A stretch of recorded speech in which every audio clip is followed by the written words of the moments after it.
the street people, telling them that God has smiled on me. God has smiled on you if you got breath in your body. If he woke you up this morning and started you on your way. But I want to tell you some stories of people that God smiled on. We know the story of Dr. Martin Luther King, how he started way back in Montgomery, Alabama in 1955, trying just to get dignity, trying to get respect. And he went all the way to the mountaintop. But he didn't forget about the brothers in the valley. He didn't forget about those trapped in the alley. And I hear Brother Martin King say, God has smiled on me. He's been good. Let me tell you, God has smiled on me. It's been so good to me. Then I see as Dr. King went on, another man stepping to the forefront by the name of John F. Kennedy, who rose up and said, let's not stand back. Let's not wait for a handout. Let's wait for a way out. He said, ask not what your country can do for you, but what you can do for your country. He said, don't us gravel and don't us moan, because God done smile on us. Let me say it. God has smiled on me. He has set me free. Let me say it. Yeah. One more time. I want to say it real slow. I'll say God has smiled on me. He has set me free. Pick it up. God has smiled on me. I feel it. Then I went on by backstage at the Apollo Theater and I saw a man come out. They call him the King of Soul, James Brown. And James Brown said, Reverend, don't you worry. I started out as a shoe shine boy. I started out as a convict. I started out uneducated. But I learned to sing my song. And I sung it all over the world. I told him it was a man's world. I told him about the big payback. I told him Papa got a brand new bag. And all over the world, they can hear my voice. But Reverend, don't you frown. Don't you bow your head. Tell him what you told me, Brother Brown. When I God has smiled on me, he has set me free. Yeah. God has. I want to scream, y'all. I want to scream, y'all. God has smiled on me. He has set me free.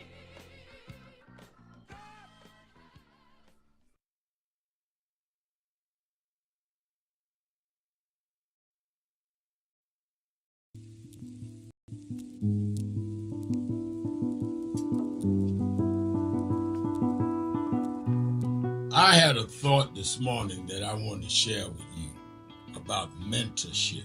I am able to do a lot of what I do because I had great mentors, but there are correct ways and incorrect ways to mentor people, in my opinion. I was mentored as a boy preacher by Bishop F.D. Washington, one of the great Pentecostal preachers of his time. Then Reverend William Jones, who became my pastor after Bishop Washington died, who was unquestionably in the top 5 black church ministers, theologians. Reverend Jesse Jackson, who I started my activism under his leadership, he and Reverend Jones. And I learned politics directly as a youth director from Shirley Chisholm. So even though I didn't finish college, I had the most unique education in the world from being exposed to giants. But the one thing I learned is as I grew older and people started coming younger than me and wanted me to teach and mentor them, the magic of the mentors I had is they did not want me to be their clone. They wanted me to learn things from them and use my own gifts and talents in my own unique way and let me do things on my own, because they knew that if I flopped in some things, it would teach me with other things. They'll come and help me once I was down, but they were not going to have me avoid being down. And they were not going to impose themselves on me. Why am I saying that? Because too many mentors want clones, and too many mentees want their mentors to put them on a pedestal oh, so-and-so didn't do this for me. Oh, so-and-so didn't open doors for me. If they got to open doors for you, it may mean that they knew you weren't ready to go through those doors. Their job is to prepare you. Your job is to develop your own skills, your own unique ways. And I don't care if it's my daughters, who both have come into their own, or anyone else. I'm not a talent agent. I did not form National Action Network to give people their step up. I formed it to fight for justice for everybody. If talented people get in, it's my job to invest and give them a platform. It's their job to get on the platform and perform and show their ability. Sitting with me today in the office as I talk about is one of my mentees, Reverend Stephen Marshall. Now, Stephen, you just came around us when you were how old? 11 years old. 11 years old. You just turned 40 and now you're called to the ministry? Yes, sir. And what do you do in National Action Network? I formulate policies, lead in various regions, but most importantly, I senior advisor to you on all things from social justice strategies, politics, intergovernmental affairs, you name it, community organizing, all of that stuff. And I could go through scores of others. My daughter started Huddle. They got Huddles now, which is for young people to meet once a week all over the country. I just saw the video from the Las Vegas National Action Network chapter. Now, when you decided to preach, did I ever tell you to become a preacher? Not one time. Who called you to preach? The Lord. All right. And did I say go to this school or that school? No, sir. Did I open this door, that door? Did I tell you be ready when the door's open? Always be ready and prepared. And that's what I'm saying. Get you some young people than you that you can help along the way. But don't be their talent agent. Their talent must speak for themselves. And anybody that grumbles with you about so-and-so didn't do something for them, maybe it's because they didn't feel you were ready, or that they felt if they did it, you wouldn't do it on your own. But we all don't live forever. I want the next generation to speak of me, of National Action Network, and others, the way I speak of Reverend Jones and Bishop Washington and Shirley Chisholm and Reverend Jackson. But I just don't want young people to feel that somebody ought to give them the reins of leadership or give them the reins of business or whatever it is you're in. You need to learn from their journey, get the pearls of wisdom from them, but don't have them do for you, because then it means you can't do it for yourself.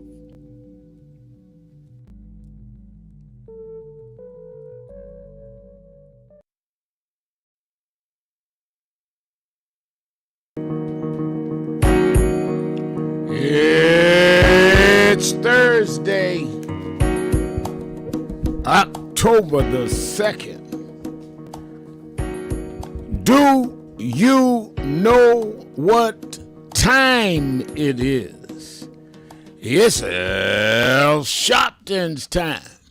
And for the next 3 hours, it's time to put aside all pretenses, deception, denial, or fronting.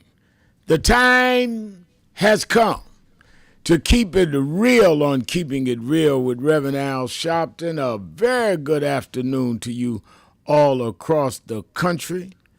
And good morning to my and our West Coast listeners, and welcome to those listening on Sirius XM, Channel 126, The Urban View, where talk empowers and becomes action. I'm coming to you live from our National Action Network corporate headquarters in New York. For the next 3 hours, you can call in and join the conversation, this unique national conversation heard in every state, every region of the country, because we want to hear what you have to say about what's going on and what's not going on. Your thoughts, your commentaries, and of course, you can agree or disagree with me. That's why we call it Keeping It Real. If you know why you have your position, I'll know why I have mine. We can talk about it. And one of the things I try to say to people wherever I go, we can disagree without being disagreeable. You know, I can handle people saying, "Well, Mal, I disagree with you, and here's the reasons." But when you got to get ugly and get in the name calling and all of that, that's when, that all that ain't necessary. I ain't mad at nobody personally. I just don't agree with people all the time. But if you got to stoop so low as that, then you got other kind of issues that you need to deal with. So I welcome disagreement. And sometimes you make a point and I say, I didn't think about it that way. But when you got to call and get in ugly and all that, then, it's bye-bye time. Or you can go to the message board and you can send a message, and I try to read as many as I can already. Darius Miller says, "Good afternoon, Reverend Al Sharpton. God bless you." James Thomas saying, "Good afternoon, Reverend Sharpton, and everyone in the chat room." Matty Johnson is saying, "Good afternoon, everyone." Mayor Rodney Jones, mayor of the Queensbridge Houses in New York, saying like and share. And Joanne Hopkins said, "Good afternoon, Reverend Sharpton. Blessings to you today. I need all the blessings I can get." Joanne, thank you for that. And let me say there's a lot going on, and I want to get to all of it. And I want your feedback on all of it. One of the things that I was seeing with this whole inflationary economy, and now with the shutdown that's going to put thousands of workers, federal workers, on furlough, and they're talking about firing some. And then you look at the fact that beef prices, just beef now, I'm not going across the board, there's groceries up everywhere, but just beef has gone up 12.89%, ground beef, because of the drought that is in the areas that have taken, that deal with a lot of the cattle. You've got a decrease in the amount of cattle that is surviving because of the drought. They can't drink the water. I think 16 percent has gone up with steak. So you got that. You have inflation. You have, on a global level, even the Pope has taken a position of saying that, it is not. He didn't call Trump's name, but he said he referred to what's going on in the United States in terms of migrants. And you can't be Christian and deal with people in that inhumane way. I'm paraphrasing him, but the Pope said it. Then you've got a freeze on on $16 billion. Trump just did on New York, on two projects in New York, the commuter train and under the Hudson. He's frozen that commuter train under the Hudson and the 2nd Avenue subway. Both of them were approved. Both of them were budgeted. He had $16 billion. He's freezing that because he says that they're using DEI, and that's against the law, his interpretation of the civil rights law.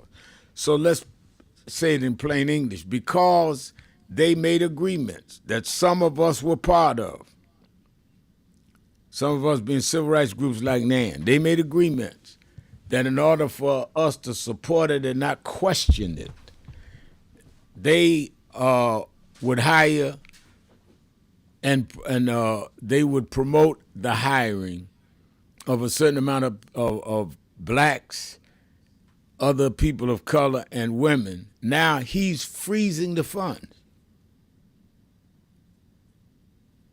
I mean, this is as bigoted as you can get. Not only is he saying you cannot have DEI as you go forward, he's saying even the money that has already been appropriated, because I think you're hiring blacks and others, I'm freezing the money.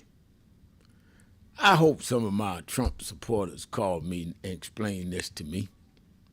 Oh, wait a minute, I forgot.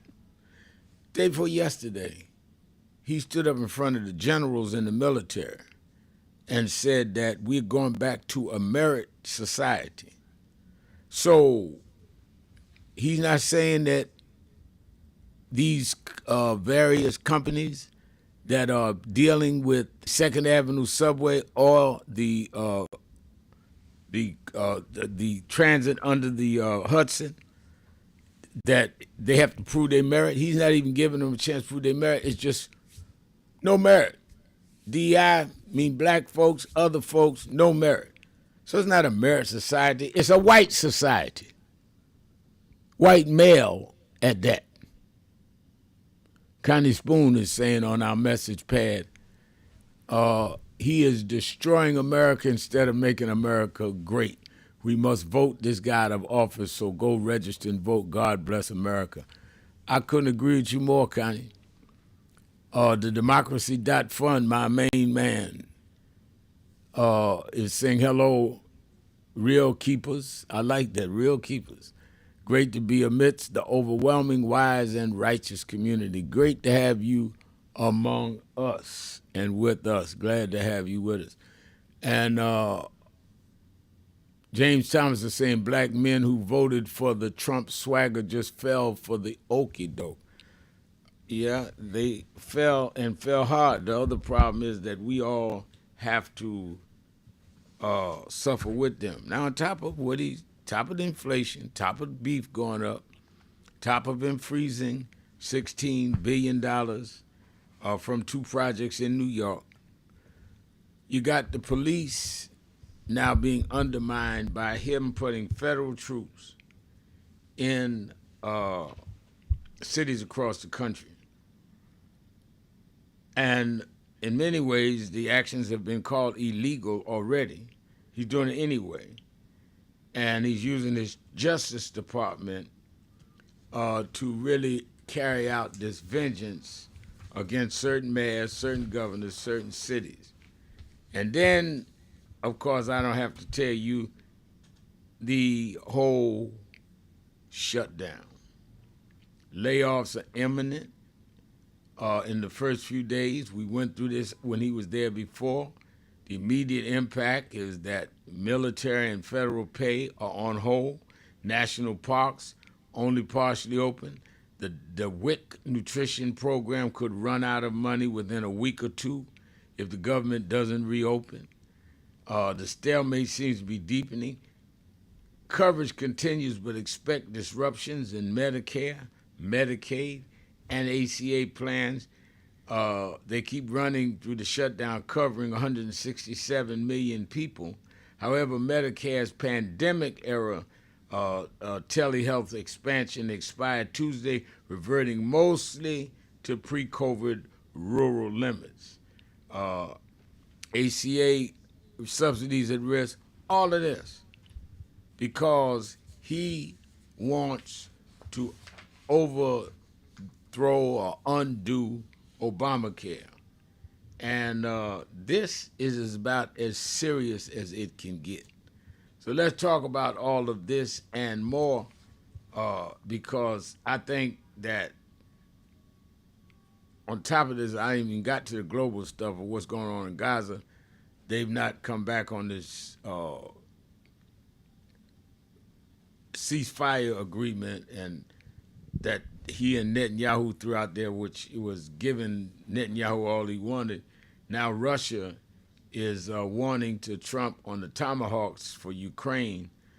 They have Tomahawks under review and saying that they may sell Zelensky or give Zelensky some Tomahawks, the United States. And Putin is saying, well, there will be an appropriate response. What that mean? I come out of Brownsville, Brooklyn, sound like a threat to me. I ain't trying to start nothing, but it sound like a little wolf ticket going on from Vladimir Putin. I thought that was your boy, Mr. Trump. He says an appropriate response. So let's talk about all of this. I want you to weigh in on any of this or all of this. All you have to do is call me at 1-877-532-5797, 1-877-532-5797, or go on the message board at live stream at nationalactionnetwork.net. Shopton, keeping it real. Be right back. Reverend, thank you so much for your time. Oh, thank you. Sorry to hold you up. No, not at all. I really appreciate your time. Nice to meet you too. There's a, I don't know if you will remember this, but you came to Parliament in London with Lord Woolley, Simon Woolley. Yeah. Yeah, and you had a round table. Oh, yeah. And you were in that? I was, because before I became Deputy Mayor, I used to be a councilman. I was a city councilman. But I also helped found the biggest voter registration organisation in the whole of Europe. Really? Yeah, so last year we registered, and we worked together with Simon, 488,000 young people in just 6 weeks. So, wow. Well, I learned a lot from you. So did they turn out? They did. Yeah, they turned out. But my worry is given like the state of politics in the UK right now, is their expectation of what a government could deliver is up here. The reality is somewhere here, and the performance is somewhere here. Yeah. And now it's like the next election, I guess similar to what you experienced between 2020 and 2024. In the next election, my worry is a lot of those people who we had to convince to vote, they feel let down because they had a big appetite for change, and it hasn't really delivered in that same way. So that's a very bad. The excitement is great, but when you start getting that coming down, some of them you lose for a long time, if not forever. And but I guess the challenge is how you excite people without over promising, and it's a problem. It's a problem all over the Western world.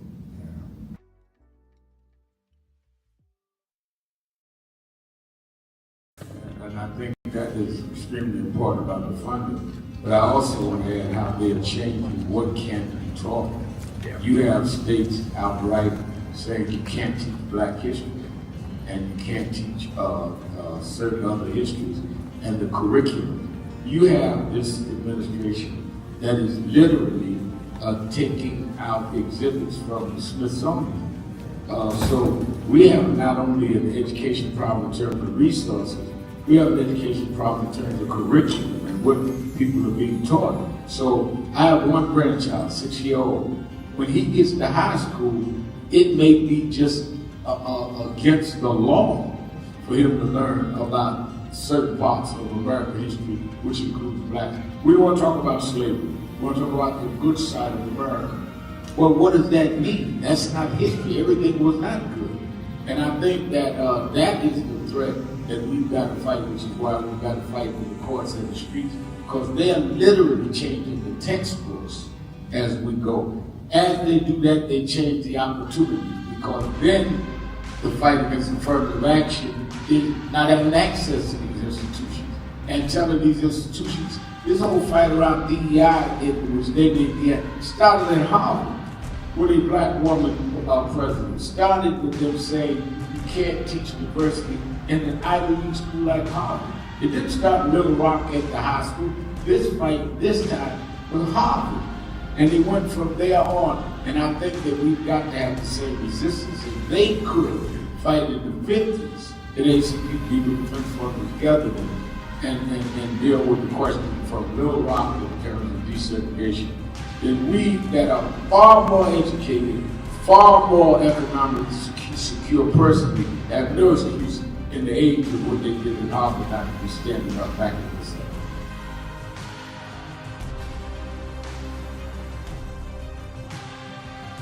Reverend Al Sharpton, and we're back.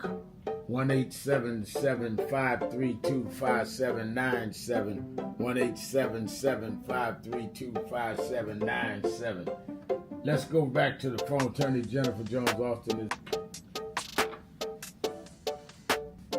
Every day, Monday through Friday, I do 3 hours a day on Keeping It Real with Reverend Al Sharpton.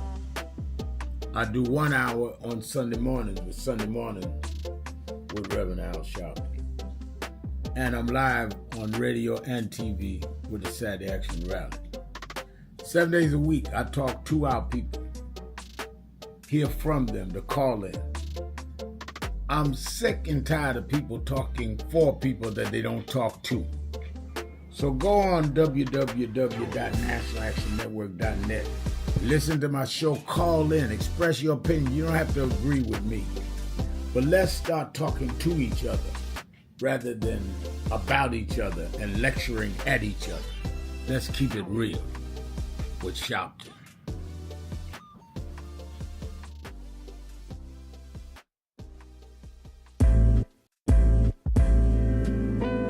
So it's become almost an unhealthy habit how much I'm listening to Keep It Real, because it is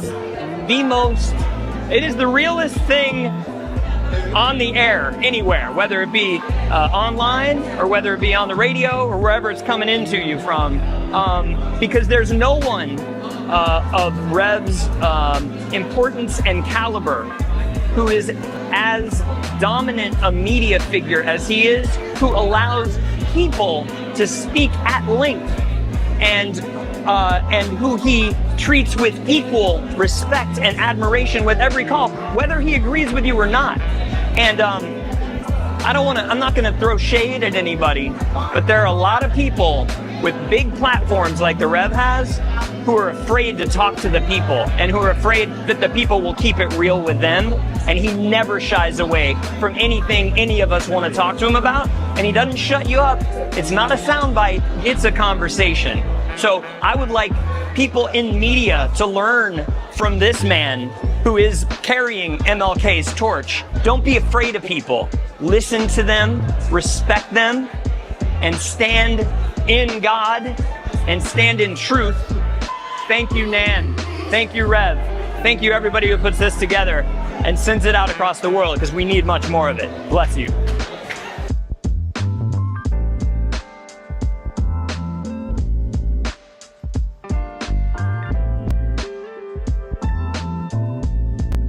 Many people cannot focus because they have not really come to terms with their calling and life purpose.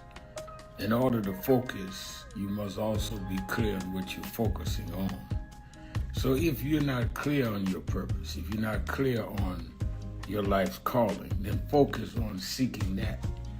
Because if you just read the ways and roads you traveled that you didn't even choose, that were sort of just laid out for you by God, in that it's telling you, speaking to you about what your purpose is and what you were born to do and be.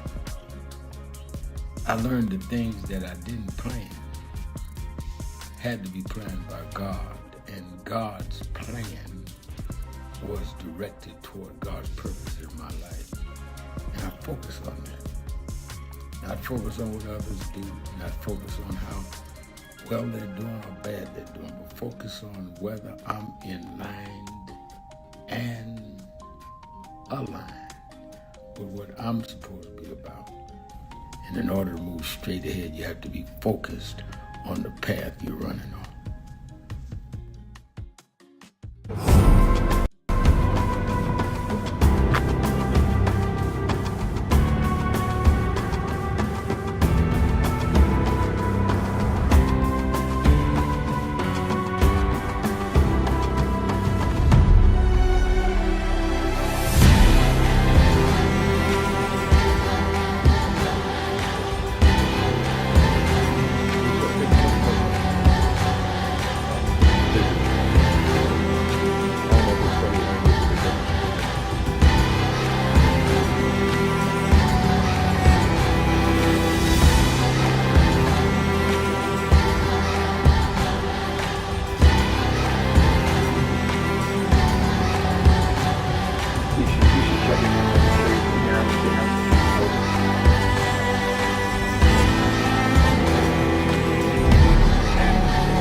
Keeping it real. Keeping it real.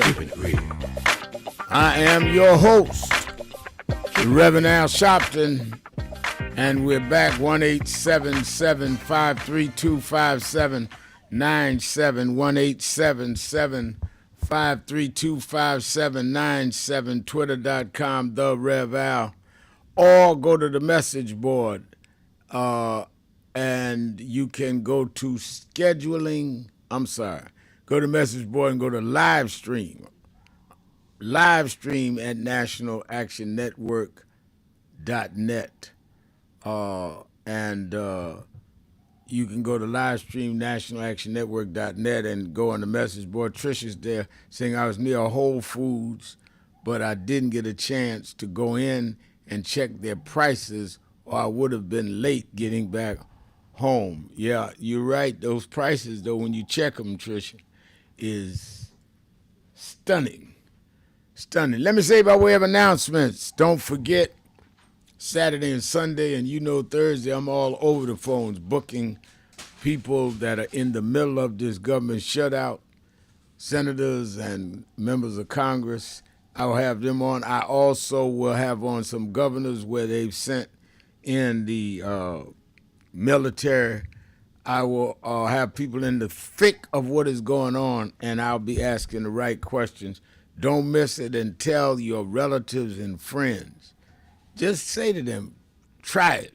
Politics Nation with Al Sharpton, 5 p.m. Eastern Time, every Saturday and Sunday, including this Saturday and Sunday, at 5 p.m. Eastern Time, 5 p.m. Eastern Time.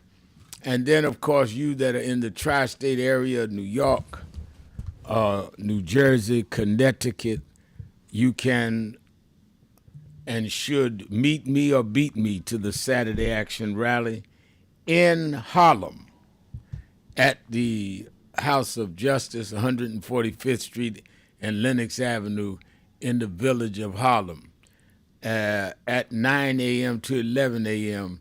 at the House of Justice. And you that are not in the New York area, you can watch it live on Impact Television or at www.nationalactionnetwork.net. And, of course, all of you know that by now you should, I won't say all of you, but our listeners should know that have been listening every day, that we are excited about the Triumph Awards. That's Monday night at the Lincoln Center. It's always a huge event. It's a cultural event that it salutes those giants in culture that has made a difference. It's National Action Network's Cultural Awards. And it will be this coming Monday, October 6th at 6:30 p.m. at Lincoln Center. It's free, but you have to get a ticket in advance. In order to get a ticket, you have to go to www.nationalactionnetwork.net, or you can call the toll-free number at 1-877-626-4651. And we're honoring that night, that evening, Babyface, Kenneth Babyface Edmonds. We're honoring the great Stephanie Mills. We're honoring Ari Melba, who hosts The Beat. She's done a great job with mixing hip-hop and news. We're honoring Chesley Maddox Dorsey, who has kept black ownership of the Black News Network, and gospel great Vincent Bohannon. Those are our 5 honorees, and of course, we celebrate my birthday.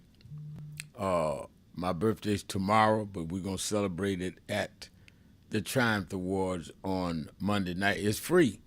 There'll be no tickets at the door, no free admission at the door. You only let in with one of the tickets, so you got to register to get it. We were at capacity last night, and I think I extended 50 more tickets, so you better do it real fast, because once those 50 go, we just won't have no seats. And it's a big place, Lincoln Center, hundreds of seats, and I want you to be there. All right, let's get ready to go to the phones. 1-877-532-5797, 1-877-532-5797, twitter.com, The Rev Al. Let's start with Walter in Washington, D.C. Walter.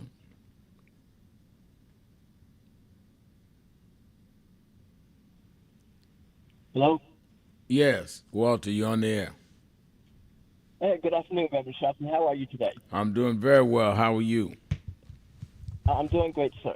I'm calling to weigh in on DEI issue and the government shutdown. But first, as you mentioned, tomorrow is a very important and special day, and I want to wish you a happy birthday, and may you have many more in Jesus' name. I appreciate that.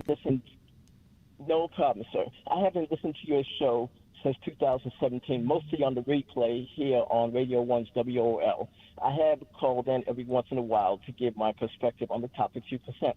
Even though you and I had several heated arguments over certain topics that unintendedly went in the wrong direction, so much to the point that on two very separate occasions, I was erroneously labeled a Trump supporter and a Republican, I just wanted to say to you that I have the utmost respect for you, and I thank you for all that you have done and try to do for black people. But for the record, I am a Bill Clinton-era Democrat, which means that the Democratic Party of the 1990s, a.k.a. the Bill Clinton era, is not the Democratic Party of today. Everything's completely different, and in most cases, different in a bad way. Well, I have taken up too much of your time, Rev. But let me say this, Walter. It's interesting Yes, that sir. you said that. Abby Phillips, who has the show on CNN, is coming out in about 2 weeks with a book on Reverend Jesse Jackson's run for president in 84 and 88. And as most of you know, Reverend Jackson was my main mentor. And she talks about the Clinton era in there. And, I was one of them that called myself more progressive than Clinton. But the more that I saw politics and the more I've learned, I've gained a lot more respect for Bill Clinton and Hillary. I talk to them often. So in the atmosphere we're in now, Bill Clinton looks much differently. But I appreciate your call, and I appreciate your birthday wishes, and I appreciate your sentiment. And I also appreciate you that we need to have some healthy debate on which way this Democratic Party is going. Everybody talking about a Republican, but it's all over the place. It's undefined, which is dangerous. But thank you for your call. Let's get ready to take a break. 1-877-532-5797. Shopton, keeping it real. Be right back.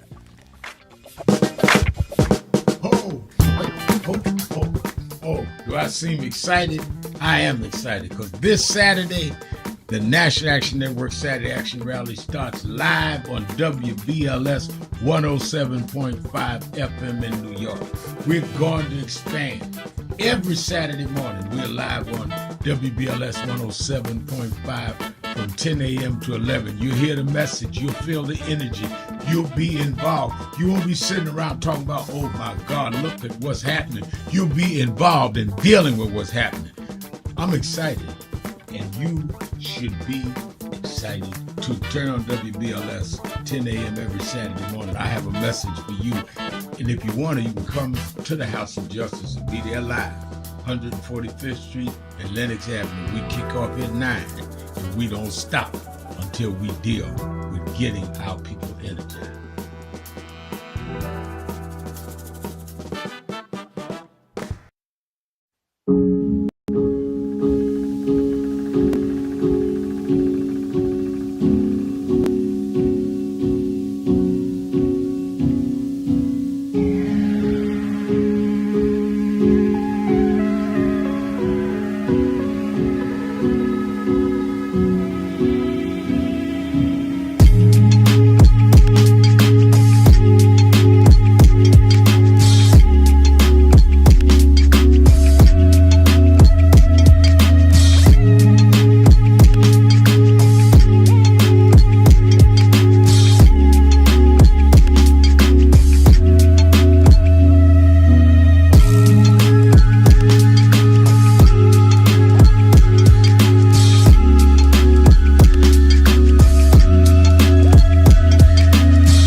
I want to ask you a question, and that is, what is in your life's blueprint? This is the most important and crucial period of your lives, for what you do now and what you decide now at this age may well determine which way your life shall go. And whenever a building is constructed,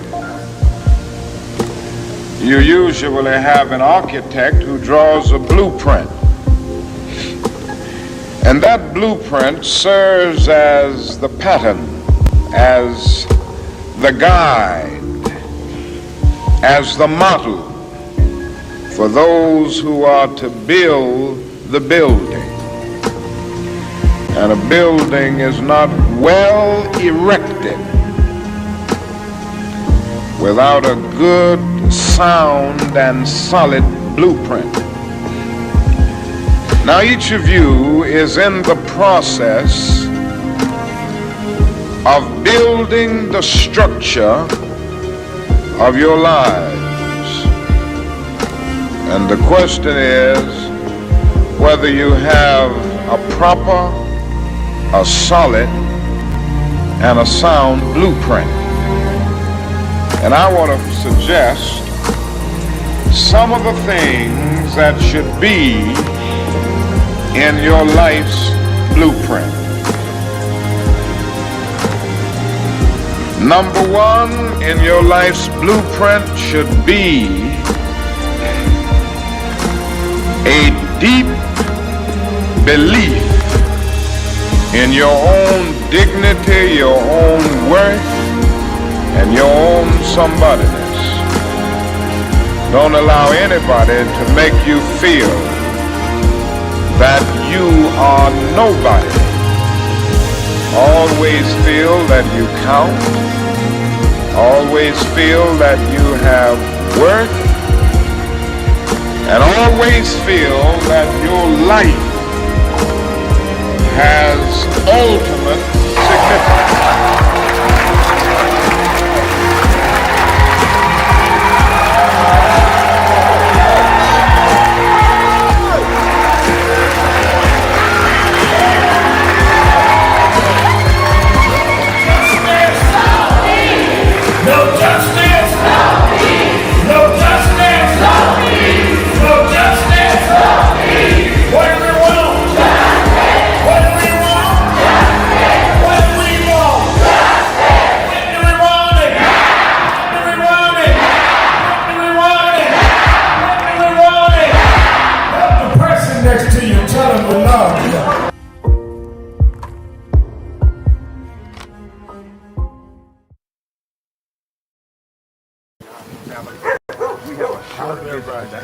So we just wanted to greet you all and thank you for allowing us in. Yes, sir.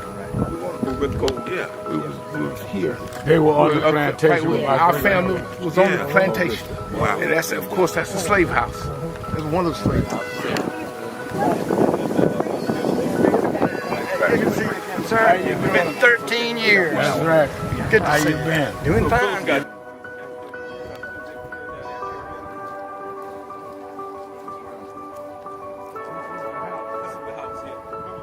Right, last time. And we, Alexander Show.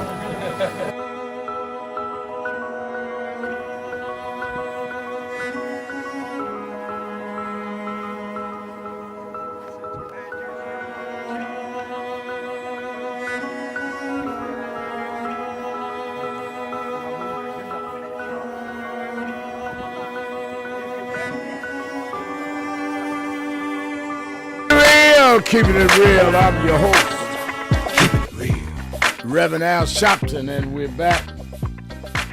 1-877-532-5797. 1-877-532-5797. And let's go to Annette in New York. Annette. Hi, Reverend. Yes. Yes, this is Annette. Okay. Yeah, we on the air. Oh, okay. Yeah, Reverend, I was listening to you, and I understood that you have more tickets for the concert at Lincoln Center. I want to know, how do I go about getting one? Go to If there's www.nationalactionnetwork.net, or you can call the toll-free number 646-380-2000. Okay. All right, call them. Or call the toll-free number. It's easier. Call the toll-free number 1-877 Okay, wait a minute. 1-877. 626 4651, and tell them you just talked to me on the air and that you want to get a ticket and come. It's free. Oh, But you got to get your thanks. ticket now, and you got to go pick your ticket up because they're not letting tickets at the door. Okay. All right. Okay. Thank you for calling. Let's go to my man Disco Brian, who is he's on our reel now, and what he does online is extra special. Disco Brian. Rev, my lord, that's I am not worthy of your respect at that level. So I mean, no one really is. So it's an astonishing blessing to be here on a program that is hosted by man, not only James Brown, but Mahalia Jackson and Aretha anointed. So like, it's again, I could spend all day praising you from a place of sincerity, and not from anything else. What you do here is sacred and not to be toyed with. So thank you. I cannot wait to celebrate your birthday at the Triumph Awards Monday night, Rev.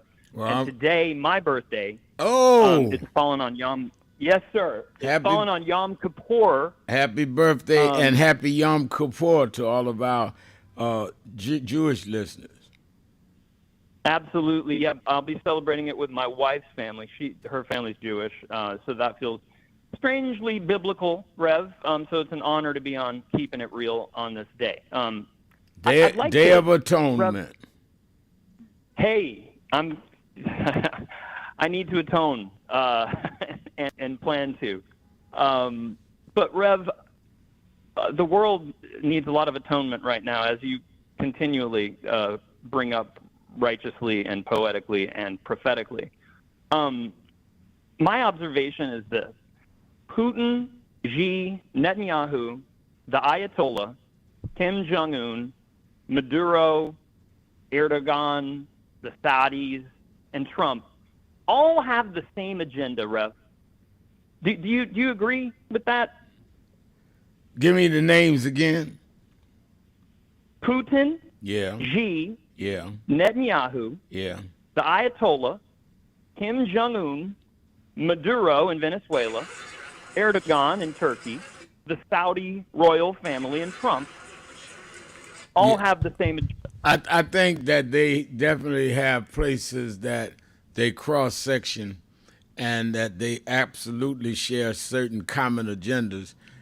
There can be those that would argue some of the specifics may change from time to time, but I think their general worldview is frighteningly similar. There you go. I would say it's religious nationalism, patriarchy, terror, brutality, hatred, ignorance, bigotry, sexism, homophobia, transphobia, and denialism. That's what they all agree on that. They all agree on that.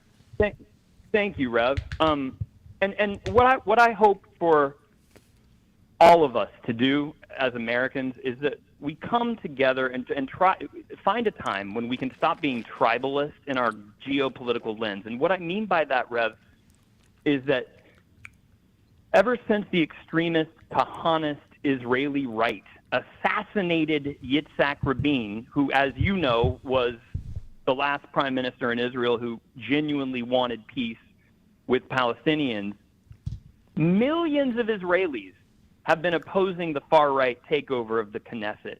And the way that you know this is that when you read Haaretz or the Jerusalem Post or the Times of Israel, any of the regular, major newspapers out of Israel, those op-eds are not, they're very anti-Netanyahu. They were very opposed to Sharon.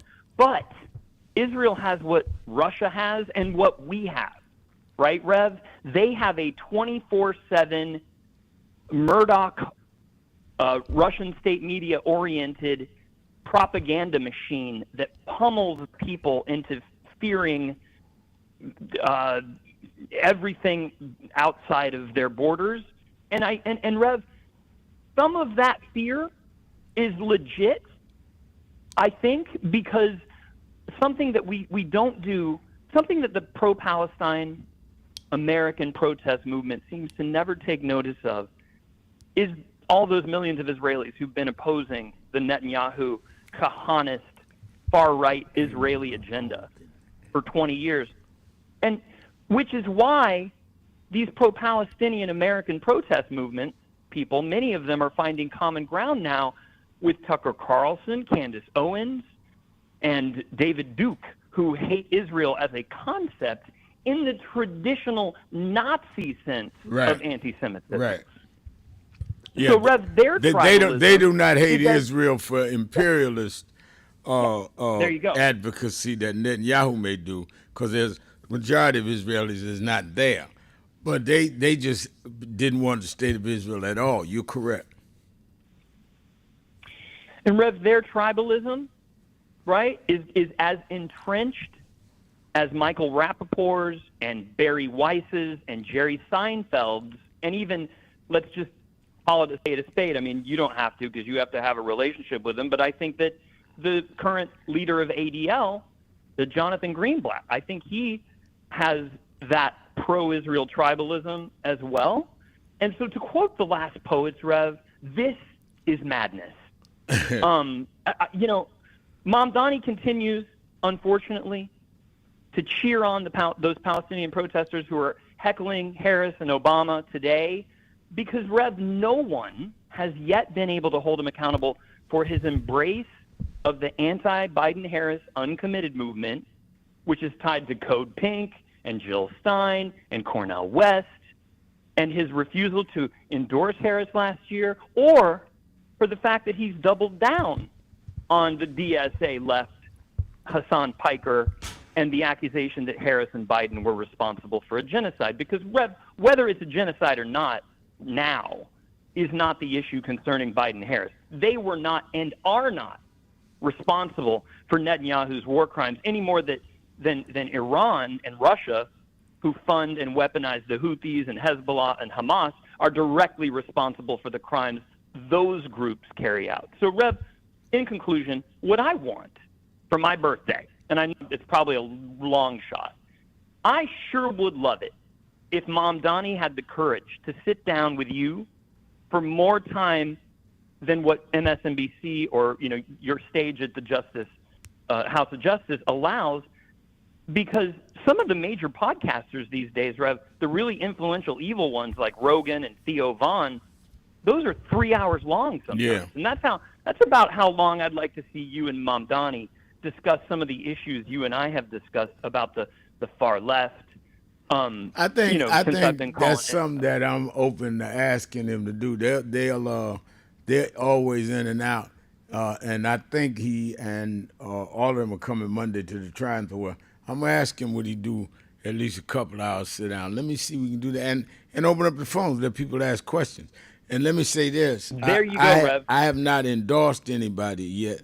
I do like some of what Mamdani is saying, but I do think you have a legitimate issue with saying that they campaigned actively about telling people don't vote for Biden and then don't vote for Harris last year. That's a legitimate issue.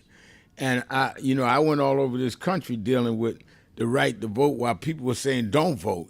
Others were saying let's bring in Kamala, and they were saying don't vote. And I think that's a legitimate issue that has to be addressed, because we always, every day, all day, and rightfully so, talk about what Trump is doing, he wouldn't have got a chance to do all of that if more people had voted for Kamala Harris. It's just that simple. So our non-voting elected Donald Trump, and I think that that cannot be in any way, shape, or form forgotten. So I appreciate that call. I'm going to look for you Monday night, by the way, Brian. Thank you for your call, and happy, happy, happy birthday. Glad to have you in our Justice family. Let's take a break. We'll be right back. Keeping it real. Shopton, 1-877-532-5797, 1-877-532-5797. Be right back.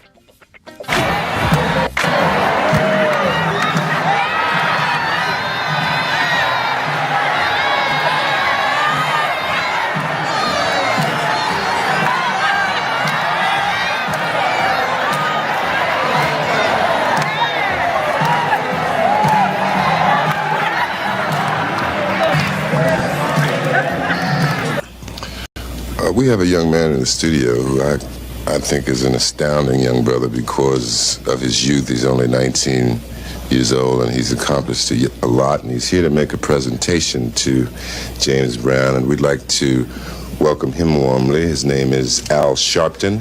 How about it for Al Sharpton? Al is the national director of the National Youth Movement Incorporated. Right, Al? That's right. And what do we have here? Well, we come to break tradition. We know that in the recording industry that they give a gold record to those that achieve a million seller. But we view your million seller payback as a black record because it is relevant and says many of the things that young blacks have tried to say and could not musically express in our own little way. And we feel the payback is sort of like the theme song of Young Black America in 1974. Yeah.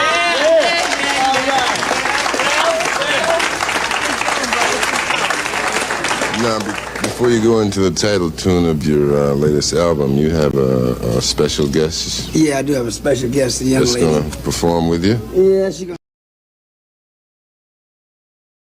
Joining James Brown, Muhammad Ali, and myself now from New York City is the Reverend Al Sharpton. And Mr. Brown, James, I'd like to ask you about this young man, how you came to meet him, and what the National Youth Movement, which he represents, is all about. Tell me something about that. It's about teaching young kids the right way to go, and the things to be involved in education. Don't be a dropout, which is one thing I'm very much behind. Unless kids have guidance, they have no place to go. And the idea is to try to mold them. I mean, we think of anything, we think of it as a baby. And what we molded them to be is what it will be later on. He used to stand at my back door, and he believed in what I said, the Don't Be a Dropout program, and the fact of helping kids and giving them the right idol and the right image to go with, cleaning, grooming, and wanting to work, wanting to be something. I started as a kid, a juvenile delinquent, and everything. Had no model. And I was able to be a model for a young man like this. And what he turned out to be, he's a minister, and he preaches the right thing, and I'm for him 1,000%. I'm for everything he's about. Mr. Sharpton, how national right now is the National Youth Movement? Is it something new? Has it been going on for a while? Do you have a stated number of members? Tell me something about it. Well, we don't really get into a numbers game because that's been a trick that has been played for the last 20 years. What we're basically interested in doing is saying to young people of impoverished backgrounds that there are people like a Muhammad Ali and a James Brown that represents hope to us. Because these people, despite all of the social odds, despite the unemployment statistics, despite the lack of education in their day, were able to grow and be something that we can be proud of. A man like me didn't have a father at home, but I had a James Brown to look up to and would want to sing and dance like him, or Muhammad Ali, who I saw stand up and give away millions of dollars of stamps to the government so that I would have a right to come 10 or 20 years later and try to fight for my kids. So what we're saying is there are symbols and images that kids can look up to and not have to throw a brick through a window, but that can work by the sweat of their brow and succeed just like these two gentlemen did. But considering the numbers of young kids today, and Rev, there are hundreds of thousands or tens of thousands of kids who really are in hopeless and desperate situations, is it enough to just offer them an example? You say hopeless, though. Not hopeless. Well, let's say, well, to them, 10, 11, 12-year-old kids, it's never hopeless. There's no such thing as hopeless. It's never hopeless. When I got 8 to 16 years for breaking and entering as a kid because I was hungry, and here I am today, it's not hopeless. Let's don't say hopeless. Then we say we're carving out. I don't believe in hopeless. Don't you think it's hope? If you believe in something, it's right. No such hopeless. I don't believe in hopeless. We're not going to go with that. And I think he's about teaching them how to get out and fight for themselves. That's what it's about. No, it's not hopeless. Everybody has a cause and everything, but everybody want to live. And I think living is what we're about. We're not going to teach dying. Hopeless is dying. I agree with you 100%, James. But what I'm trying to ask here is simply saying you too can be a James Brown or a Muhammad Ali. Is that enough to give a kid who's hungry, who doesn't know where his next meal is coming? I'll say that. Give him somewhere to go. I think it's awful weak to tell a kid you can be a James Brown, one of the greatest entertainers in the world, and me, one of the greatest fighters. And like you said, the hundreds of thousands of millions of kids that need a break. You can't have that many great people, but they can get educated. They can go to school. They can learn. I'd like to say one thing. We have crime today. It's a big problem. I think they took a national vote on what the people want the government to spend most of the money on, and crime was over national defense. Worrying about Russia, China, outside enemies, they're worrying about inside crime. We have crime today, all type prostitution, murder, exploitation, degradation, and wars of all kinds. And I'm going to tell you why everything's happening. And I think if you're intelligent, you agree with it. If we were riding an airplane and the two pilots died for some reason, is there anybody in this room that can go in the cockpit, pick up the radio, start working it, bring the plane in, depressurize it as a land, and make it, and late at night on a stormy day? You couldn't do it. Right. Well, but if you learn how to fly, or if they show you how to fly, you can. Well, since God made the world and God made us, He sent the Bible, the Torah, the Quran, sent Moses, Jesus, Noah, to show us how to run the world. And God left His laws. If we don't follow His laws, then we crash. Let me say this, though, Mr. Snyder, in response to your question to Mr. Brown, Mr. Ali. Yes, it is enough to begin with showing them an example, because before you get to education, you need motivation. If you don't have motivation to get out of the bed, you won't make school or the party. And what we try to do by showing a James Brown or Muhammad Ali is not that you can be a great champion maybe like Ali or a great entertainer like James Brown, but if you use the same initiative that they did to make him get up 5 in the morning and run 10 miles and just have a dream and to come back 3 times and accomplish that dream, to have more hits than anybody in the world, even when the music world wouldn't give him credit for it in terms of a James Brown. If you had that initiative to keep working at whatever it is that you're going to do, you can succeed. And what we're saying to them is you may not reach the plateau of public prominence of them, but if you can reach the personal discipline and personal motivation of them, you can reach a plateau in your life. Because it's not about looking for a government handout, it's about looking for a way out, as James Brown said. All right, and then how receptive are the young people that you tell this to? Very receptive. Really? Very receptive. Very receptive. I think that people have misunderstood that most people of impoverished and depressed areas are not looking for the government to give them something. They just want a chance. I remember when I was a little boy, James Brown used to sing, I don't want nobody to give me nothing, just open the door, I'll get it myself. Well, that's all people want now is a chance. Let me get a piece of the action. Let me get a piece of the pie. Let me stand up on my own. All right. At one man should have the major corporations, the government, should get behind him and push the programs that he's about. Except maybe if he does it himself and gets grassroots support, it's better than having the government stick their nose in because they have a way sometimes. We're not talking about control. Yeah. We're not talking about control. We're talking about a way of start. You know, they have to start. If they fund Chrysler and fund all the different other things, they can fund a small man to get started. Then the private sector will join in. But let them help too. It should be. Last thing. Somewhere along the line here tonight, we used a graphic saying long, hot summer. Are you in any way, I'm certain you're not predicting a long, hot summer. You're not predicting urban strife. You're not predicting disorder, anything like that. Well, what I'm saying is, you know, at home you have an oven. There are flames on top of the oven, and then there's heat in the oven. We always discuss whether there'll be a flame on the top and don't discuss it. There's already 600 degrees inside. I'm not concerned as much about a long, hot summer because it's been a long, hot winter. Yeah. People are unemployed. Okay. People are unemployed. People are getting their homes ripped off. Parents' pocketbooks being snatched. As Ali said, crime is at a highest rate it's ever been. So rather than us running around the streets looking for a brick, we should be looking at the fact the brick is already in most people's houses. How do we get the brick out of the house? How do we cool the long oven out? Let's not wait for the explosion and then just cut the flames off upstairs. Let's put the flame out inside. And the only way to do that is everybody to get up and work by the sweat of their brow in America and try to produce, be productive like these two gentlemen have been in their life against all odds. They came up in a world that was alien to them, and they made it. And we can make it if we have the same initiative they did. Mr. Sharpton, it's been a pleasure to have you here tonight, and I've enjoyed meeting you very much. Thank Thank you you for very coming much. by, and thank you, James Brown, for being with us again. Kent, thank you for being here tonight.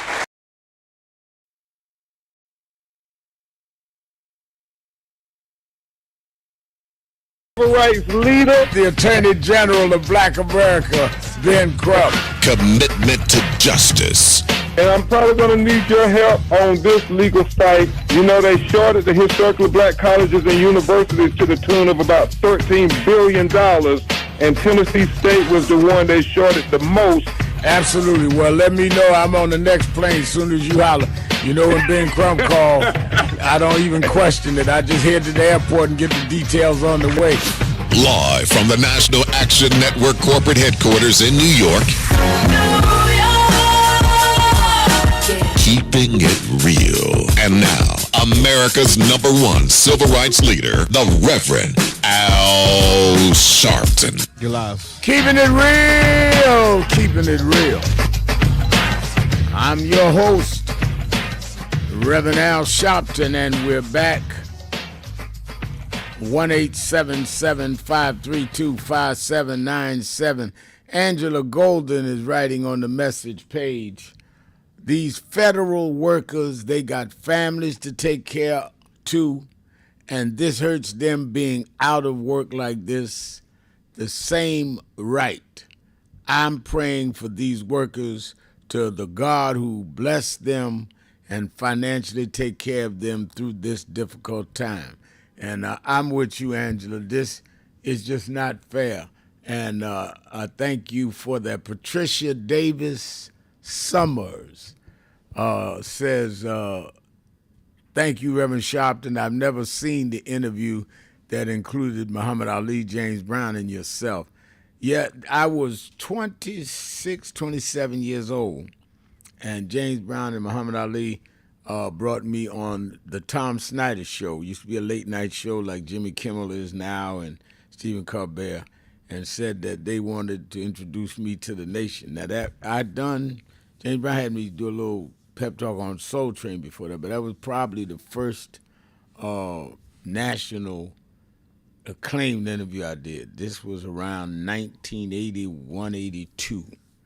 And to have two of the most historic figures in history bring me out, I wanted to always live up to their expectations. I'd already been Jesse Jackson's youth director in New York, but to have them do that was awesome. And this week, our media department, JT, came up with some of the old footage throughout my life, getting ready for my birthday tomorrow. And this was probably the first national sit-down interview where you had two, superstars doesn't even describe Ali and James Brown. So it is personal to me, but it's historic in its own sense to have them two together doing an interview about anything. Let's go back to the phones. Let me go to my Ace Boone Coon in Chicago, Illinois, on the west side. He says it is the best side. Brother Frank. Frank, you're keeping it real with Al Sharpton. How you doing, Brother Down? All right. How are you? And I'm doing all right too, brother. And happy birthday coming, brother. Many, many more for you, so we definitely need you, bro. Thank you. You're welcome. Speaking of Chicago, everyone knows in Illinois. Reverend, now, when was the last time you had our Mayor J.B. Crisco on Politics Nation? It's been a while. I've had the mayor on about 2 months ago, but we need to have Governor Pritzker on. Yes, sir, because he's loud and clear, Reverend, now, and I think the whole nation need to hear what he's been saying, and he's not sugarcoating nothing. He's pointing out that something mentally is wrong with Donald Trump. He said Donald Trump is suffering from a form of dementia, and we need to take a serious consideration in regards to Article 25 with Donald Trump. I think that need to be broadcast because these other stations, are not they're afraid of Donald Trump. They're not going to speak out loud against Donald Trump if they speak out at all. Okay, Mayor Brandon Johnson and Governor Jeffrey Pritzker, right now, they are very bold. Donald Trump is trying to come here full force. ICE is here. You know that already. He's going to bring the military here. All the Republicans do, like they're doing DEI, when they want to destroy something, they put out a lie on it and give it a black eye, and then they attack and destroy it. What they're doing with New York and the funds with New York, and they already giving DEI a black eye. Same way they did socialism. So a socialist country, people, is a country, which I'm pretty sure a lot of us know already, is a country like Switzerland. Okay, Switzerland has social spoken to have universal health care, education, and universal basic guaranteed income. Basically no crime and job boom. They take the southern part of this hemisphere over here, like down there in South America, Cuba, and then they're going to try, the Republicans try to tag that as socialism. So now they named that socialism. So now when Hispanics hear the term socialism, they think of down there and not a country like Switzerland. That's what true socialism is about. Yeah. You some are socialists. You know, Switzerland is more self-described as democratic socialist. You're right. That's right. That's right. And so they give it a black eye, and then they attack it. Reverend Al, I think something, I got like 3 good points I want to make real quick too. I think something is definitely in the mix with not JB Pritzker, but with Donald Trump and Vladimir Putin in regards to keeping Donald Trump in office. I think they are, people saying they got the right idea in regards to Donald Trump using the military around here. He's practicing. Now, he's also testing the obedience of his military. Are they going to follow his order? I think, don't be surprised, y'all, if, like with the Tomahawks, the Reverend Al Sharpton above earlier, don't be surprised if you see a mock war between us and Russia over this. I think a real war is going to jump off between us and North Korea, because if Vladimir Putin already laid the threat down, and we get Tomahawks to Krasinski over there in Ukraine, what do you think the best thing Vladimir Putin will do to retaliate? He's going to do something with North Korea towards us. In North Korea, they fire one missile towards us, we're going to obliterate them. Reverend Al, I think we need to be prepared. I think you already know, but y'all need to be prepared. We have not seen the worst that's to come. And last but not least, before I hop off, let me just say this. As a saved person, I'm no match when it comes to scriptures and understanding, or even trying to speak in regards to the mentality of God, the way Reverend Allen is. The man started at 4 years old. Lord have mercy. God bless him and us with him. But I'm going to tell you something. I didn't just pick no Bible up yesterday myself. I went to the discipleship program. And I'm going to tell y'all something just like that. Reverend Allen, he has put the call out in regards to you black people that went and voted for this evil. This man, come on and explain this. Come on and explain that. That's different what I'm saying. I'm going to tell y'all just like this, and I don't think I speak by myself. I'm going to do an excelling here. As far as an overwhelming vast majority of us who are on the right side of the fence, like with Reverend Al Sharpton, you black Trump supporters, now y'all want to come on the air and try to pretend like y'all one of us and try to figure it out. I'm going to tell you something. I'm like Pam. We don't want to hear nothing y'all got to say. Now, no one's going to kick you off the air. We're not asking them now to kick you off the air. But if y'all think that we don't know and understand that y'all are traitors, y'all betrayed us, not only us, y'all betrayed this entire nation, y'all betrayed us culturally and spiritually. And for those who think you're going to be able to claim salvation under grace, when you get to the other side, I don't say anything wrong with it, who's feeling correct me. I'm going to tell you just like this. In so many words, God's going to let you know, because he done told us in scripture, those who support evil, you're going to get the same punishment that evil doing himself. So many, basically, God's going to tell you, I'm going to tell you like that, I'm saying from the heart. He's going to basically take, this is on my mind for the past 2 months. Who the heck do you think you're hoodwinking, flamming, bamboozling? No one who confess out of their mouth what you confess in regards to my son, his life, his mission, his death, his resurrection, truly believes in their heart what they confess, will turn around and just start supporting evil. Okay? But I think that's what Pope Leo said. You can't. It is even in the Bible that you cannot say, Lord, Lord, and then do not what I said. And what they're saying is absolutely antithetical to what they claim they be. I mean, you had a right to be what you want to be, but you don't have the right to say you something and do the opposite and expect people not to call you out. Hello. Absolutely. Hello. So therefore, your confession, you gave a false confession. So your salvation under grace is not only granted, it's not only secured, but it's not even granted. Because you gave a false confession. Thank you, Reverend Al. Reverend, that's been on my heart for the past 2 months. And that didn't occur to me, what you just said about the Pope. This place saying the same thing. They got big surprises coming. So keep on thinking you saved, and you turned around and supported evil. No one who confesses their mouth, truly believe that their heart, will turn around and be a supporter of evil. You got a surprise coming. Thank you, Reverend Al. All right, thank you. Everyone have a great day now. All right, thank you for your call. And let me go. O.G. Kelly's writing to Tricia. I remember when Tavis, I guess he's talking about Tavis Smiley, came for Reverend Al Sharpton, and Sharpton put him in his place on the Tom Joyner Morning Show. I remember that. You've been around a little while, O.G., because I think they got angry that I was supporting Obama, and he said something, and I come back at him. We've talked since then, but one thing about me, and Tavis and I have been friends, but if you come for me, you may win the fight, but they're going to have to wake you up in the hospital on the way to the emergency room now, because we going to fight. I ain't backing up off of that at all. And that's why I tell folks, it's better we have a nice, pleasant, off-the-record conversation. But you're going to jump on a microphone, it's on, because not that I'm that good, but I'm not going to take a position I don't believe in. I believed that Barack Obama was the best choice for us then. Did he do everything I wanted? No. Did he do everything that he could? I believe he did. I was in and out of there a lot. And 25 million people got health care, all kinds of stuff we got under Obama.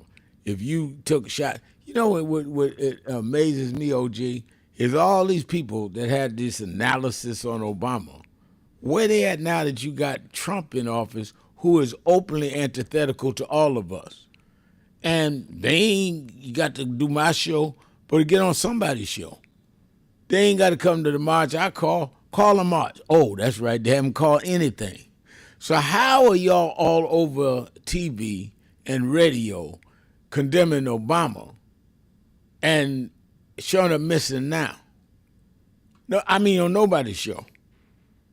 Or not on social media. Makes me wonder. What's this? When we sing in church, my soul looks back and wonder. Let's take a break. Be right back. Let you think about that one. Keeping it real. That's what I do. Shopton. That's my name. Be right back.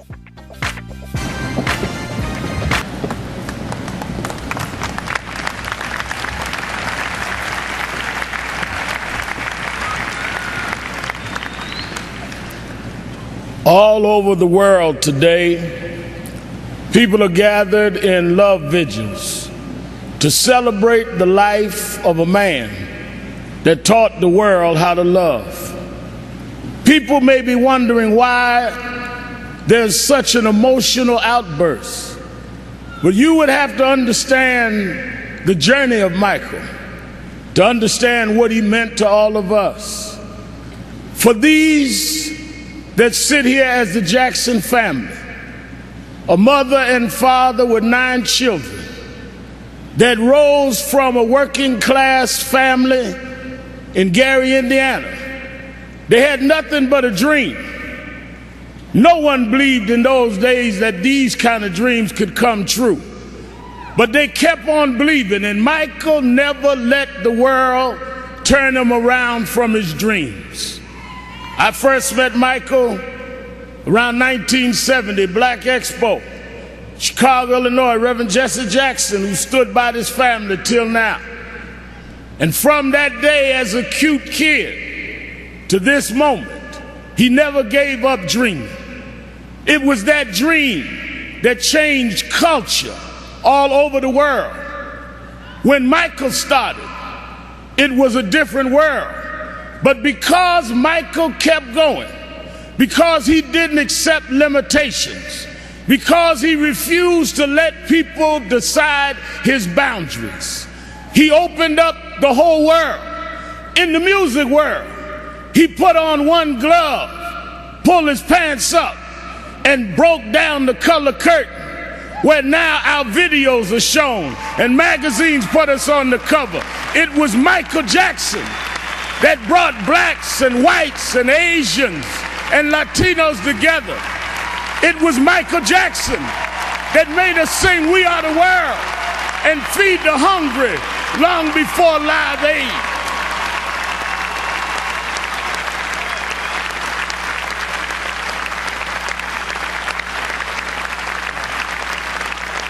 Because Michael Jackson kept going, he created a comfort level where people that felt they were separate became interconnected with his music.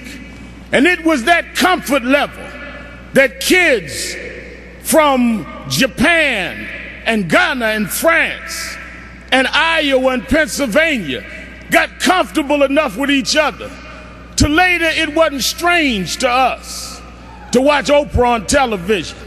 It wasn't strange to watch Tiger Woods golf.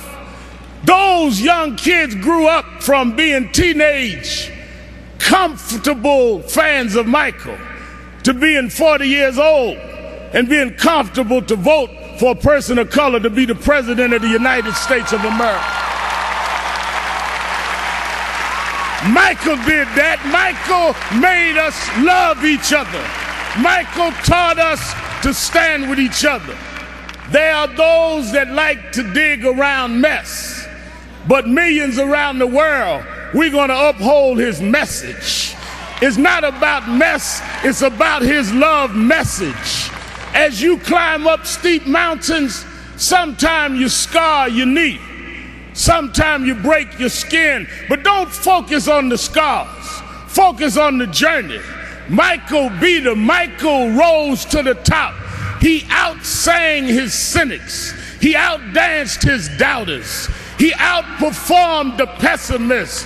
Every time he got knocked down, he got back up. Every time you counted him out, he came back in. Michael never stopped. Michael never stopped. Michael never stopped.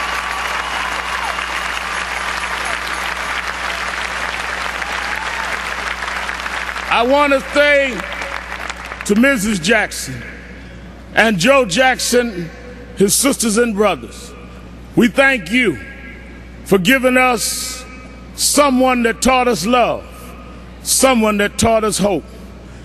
We want to thank you because we know it was your dream too. And we know that your heart is broken.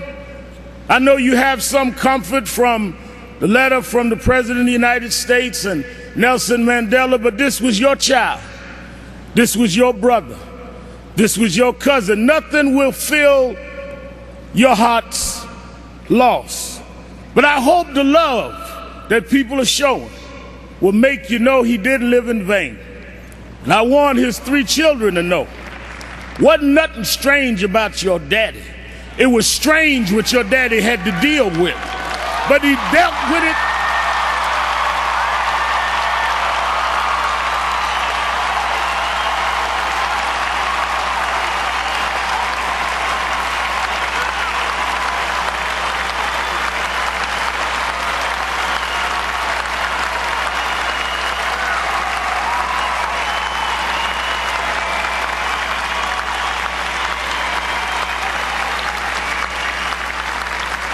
He dealt with it anyway. He dealt with it for us. So some came today, Mrs. Jackson, to say goodbye to Michael. I came to say thank you. Thank you because you never stopped. Thank you because you never gave up. Thank you because you never gave out. Thank you because you tore down our divisions. Thank you because you eradicated barriers. Thank you because you gave us hope. Thank you, Michael. Thank you, Michael. Thank you, Michael.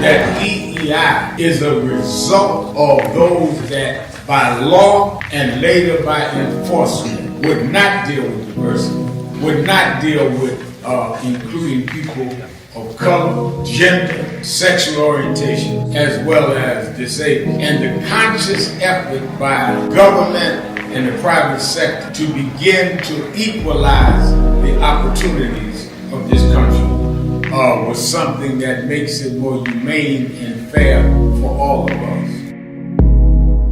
To DEI, diversify, is not based on the lack of merit. We could not show our merit because we were extremely pompous conservatives that talk about we want a society based on merit. Well then, if it's based on merit, then why did you discriminate based on race and gender? Until they cut off a bunch of the population and then had merit between white males. That was what they meant, not merit. Let's have real merit, but let's also make up the ground that those of us with merit was not able to compete.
You're live, sir. Keeping it real. Keeping it real. Keeping it real. I'm your host, keeping it real, Reverend Al Sharpton.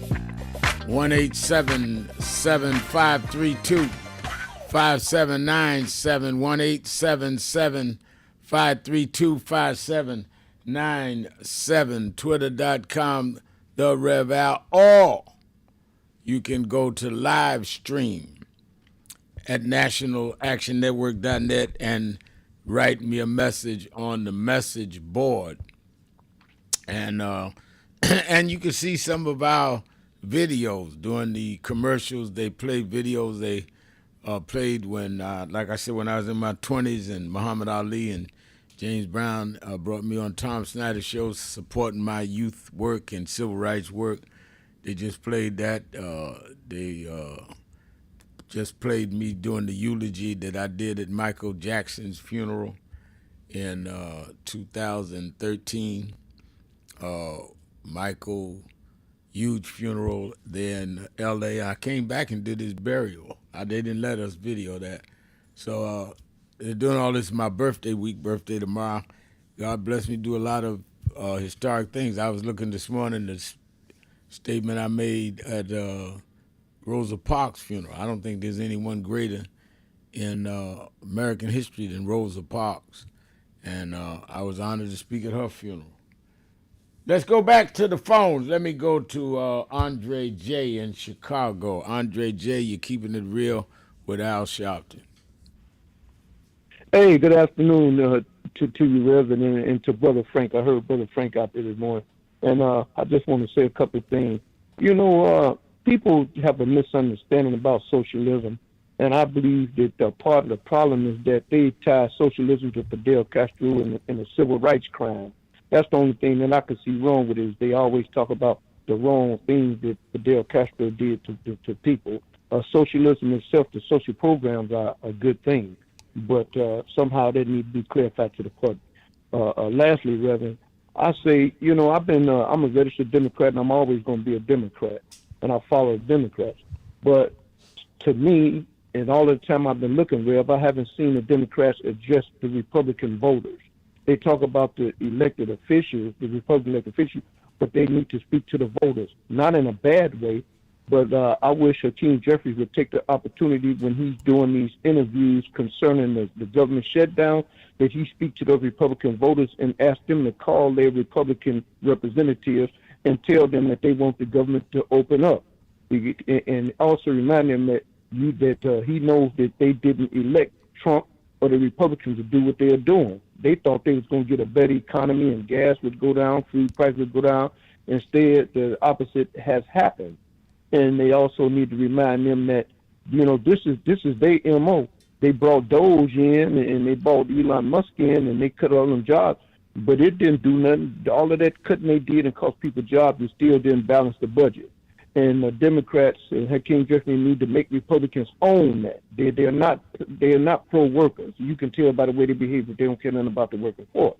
So I think it would be helpful if because the media is not fair, take the opportunity, Hakeem Jeffries, when he go before that microphone on TV, reach out to the Republican voters and tell them, listen, call your representative, because I know some of y'all hurting too. Some of you Republicans got health care. Some of the Republicans need jobs. Y'all having issues. So call your elected officials and put pressure on them. Well, do you think that makes sense for him to ask the Republican voters to do that to their elected officials? I mean, it makes sense. Whether or not a lot of them will do it is an open question, but it makes sense. And I think that if he lays out some of the ways that they themselves are suffering, as you just illuminated, I think that educates all of the public. So I think that as much as Hakeem, Jeffries, and for that matter, Chuck Schumer and them use the airtime they're getting, and certainly, they do my shows, and they Hakeem's National Action Network member. They need to use it to educate the public, because it's not only the Republicans that need to understand what's going on. Some of the Democrats that didn't vote need to understand what position they are in, and they help put themselves in that position. And this is why we need to be able to take them out. But thank you for your call, Andre J. Let's go to Philadelphia, Pennsylvania, to the Word, WURD Radio, to Miss Washington. Miss Washington, you're keeping it real with Al Sharpton. Yes, and a good afternoon to you. I just wanted to let you know I didn't call to say anything profound, but I do enjoy listening to your program. Well, and all of your hosts, I just wanted, you're quite welcome. I just wanted to tell you, too, to enjoy your birthday tomorrow and that trip you're going to take to Martha's Vineyard for the weekend. All right. Because I know you don't take vacations. That's why I'm throwing that in there. Yeah, well, I will be here this weekend working during the rally Saturday and trying to work Monday night. But it's a good thought. I appreciate the thought. All right, no problem. I said I'd be amiss if I didn't call you, because I've been calling for the longest. So well, I appreciate it. I just hung in there today. I appreciate it. All right, no problem. All right, you keep me in your prayer. Let me go to my real friend, my exercise buddy in Detroit, one of the great labor leaders on the ground in the country, Percy Johnson. Percy? Brett Mayor. Yes, sir. Happy birthday to you, man. Thank you, sir. Love you, man. Love you back. Appreciate all what you do, man. It was you that really inspired me to be engaged like I am. When I found out that you were a year younger than me, and I was born in '53 in September 16th, but I was born in '53. You was born in '54. Right. When I looked at what you're doing, and I looked at what I was doing for the community, and I said I had to pick my game up. So it came for your inspiration, and it kind of helped lead me to what my calling is all about, is to be out here and serve and help people and encourage them and lift them up. But look here, I got to correct something, because when Dominique was on covering for you, I made a comment, and I need to straighten it out, because I gave out the wrong information about the Republican majority. So I mentioned that the Republicans have the majority in the House by 220 votes, but they have it by 219 votes. I want to correct that. Right. Then I made the statement that the Senate has the majority by 54 votes, and they have it by 53 votes. It's not 54. Right. It's 53. You know, and you know, I want to get Yeah, clarity it's on closer than people think, but it's still too far for us to be comfortable because they got a majority. It's a thin majority, but they have it.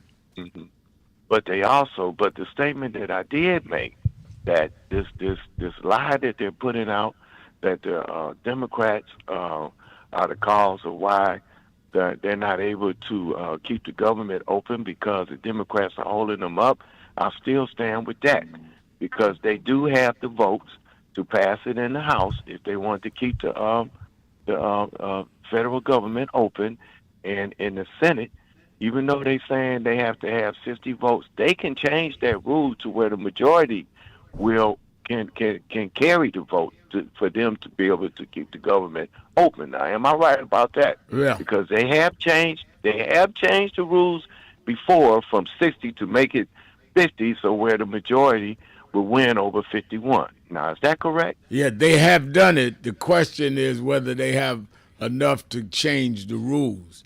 And I'm not sure how many votes they need to change the rules, but they have done it, yes. Yeah, but on that note, what I'm saying, if all their 53 of them do vote for that, then they can change it. So they do not need the Democrat vote in order to keep the government open. They have the majority, and they have the majority. They have the trifecta, and what the trifecta is. Now, listeners need to understand that too, because that's what I was really pointing out, how we need to be more civically understanding how the system works. But seeing how the Republicans have the majority in the House, the Senate, and they have a president that will vote their way, because he's a Republican, and they can pass their agenda. And not only that, they can also fix our health care to where it can benefit everybody instead of hurting everybody, because they have the votes to make it better instead of making it worse. They have the majority votes to pass anything. So there's no bill, there's no law in place that cannot be changed. Yeah, and see, the reality of what you're saying is so important. If they had 53 votes to say open the government and we're going forward, if they would go ahead and just deal with saying that we are not going to do what has been proposed about reducing health care, the Democrats would vote with them. We're talking about health care for everybody, Republican and Democrat. They're hurting their people. The Affordable Care Act is used as much or more in red states than in blue states. They are holding up their own people, which is why I agreed with the caller that you got to explain. He was saying that Andre J was saying that Hakeem and them need to be saying that these people are not voting against Democrats having health care. They're voting against y'all having health care. Right. That's what we need to make clear. But thank you and bless you. I'm great that you are in my life and I'm in yours. You're a great activist, labor leader, and all of that. And you and I are still young. Don't worry about it. Percy Johnson, we'll be right back. Keeping it real. Shouting right after this. The fact of the matter is, Rosa Parks was not only the mother of the modern civil rights movement, she was the mother of this nation. Why would you say that, Sharpton? Because you called George Washington the father of the nation, but when he became father, we wasn't included in the nation. Women were not included in the nation. The first time we had a parent in this nation is when all of us was included, and Rosa Parks did that on December 1st, 1955.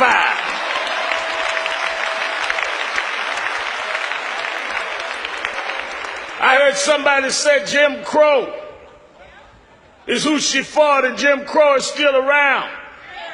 But Jim Crow is old. That's not who I'm mindful of today. The problem is Jim Crow has sons.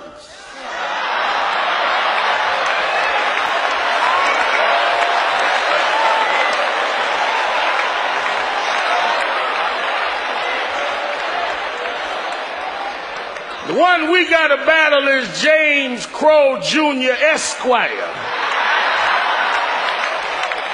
He's a little more educated. He's a little slicker.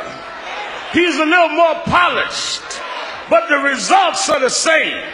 He doesn't put you in the back of the bus. He just puts referendums on the ballot to end affirmative action when you can't go to school. He doesn't call you a racial name.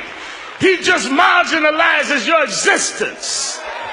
He doesn't tell you that he's set against you. He sets up institutional racism, where you have a nation respond looking for weapons in Iraq that are not there, but can't see a hurricane in Louisiana that is there.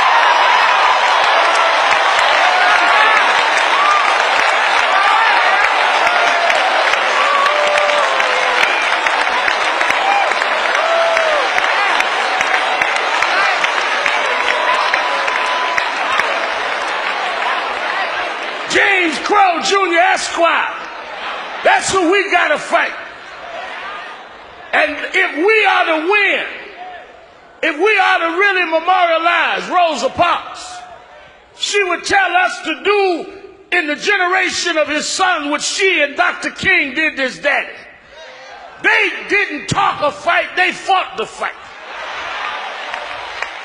They didn't show up at funerals, they showed up on the picket line and the march line and the jailhouse. It amazes me that we sit here acting like we don't have work to do. And that many of us in our own community are mocking her memory. They formed a movement when they had none of what we got. You realize that Dr. King and Dr. Abernathy and them formed a boycott after Rosa Parks, where people stayed off the bus for a year, went to rallies every night, and they never had email, never had a cell phone, never could go online. Here you got 2 cell phones in your pocket, emails, computers at the house, and can't even get a block association meeting together.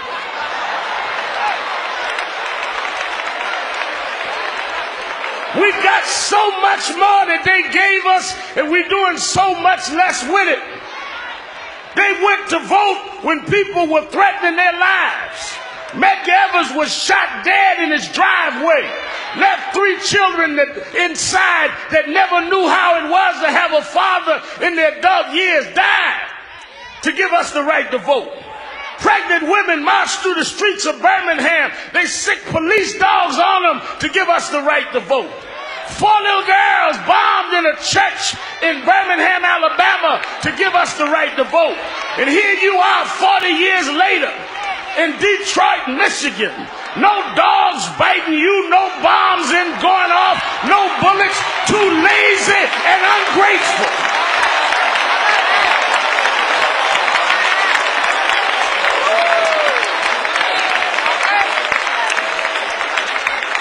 Making mockery of her memory. Making mockery of her memory. Nobody should have to beg you to vote. Nobody should have to beg you to stand up and protect the rights that they died and suffered to give us. You can't take care of one thing on the ballot in Michigan when they had to change the laws of all 50 states. You complaining about one referendum when they did a whole revolution and never fired one shot. And then you turn it around on each other. Why do I want my daughters to visit that stone? Because I want them to know black women are not hoes.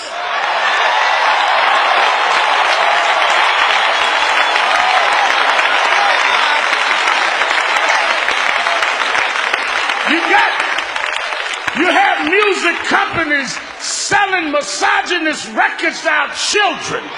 Black womanhood was Rosa Parks sitting in dignity. She wasn't break dancing. She wasn't talking about pimp me out. She made the world respect her people.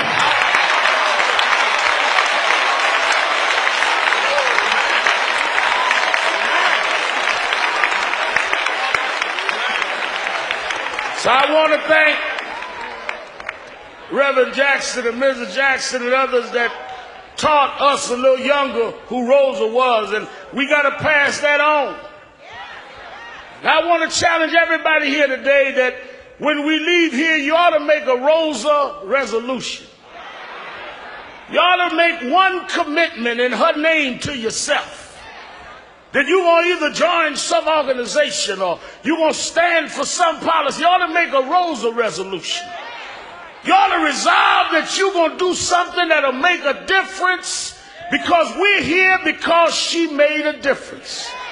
Most people come and go and we never come to say goodbye because their hellos didn't mean anything to us. But we're here because she touched every one of us.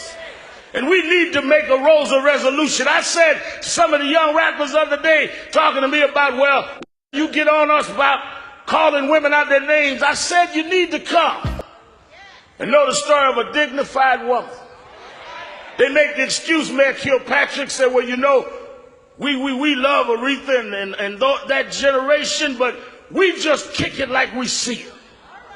We just mirrors that reflect what we see. But there's something strange about that. I use a mirror every morning. But I don't get up out the bed, hair all over my head, sleep around my eyes, slob around my mouth, walk outside talking about I'm going to keep it real. Mirrors are not only to reflect what you see, mirrors are to correct what you see.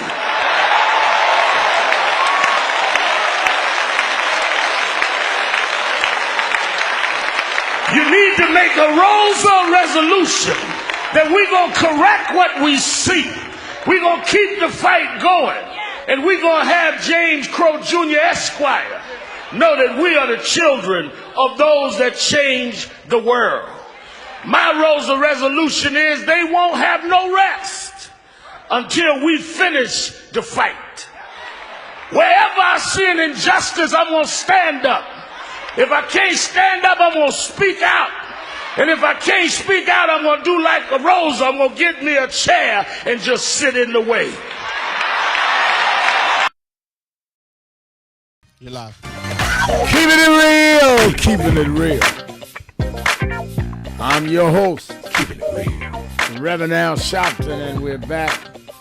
1-877-532-5797, 1-877-532-5797, and JT Challenger, our media head that played he dug up, I said it on the air, and he went and found the eulogy I gave at Rosa Parks' funeral in 2005.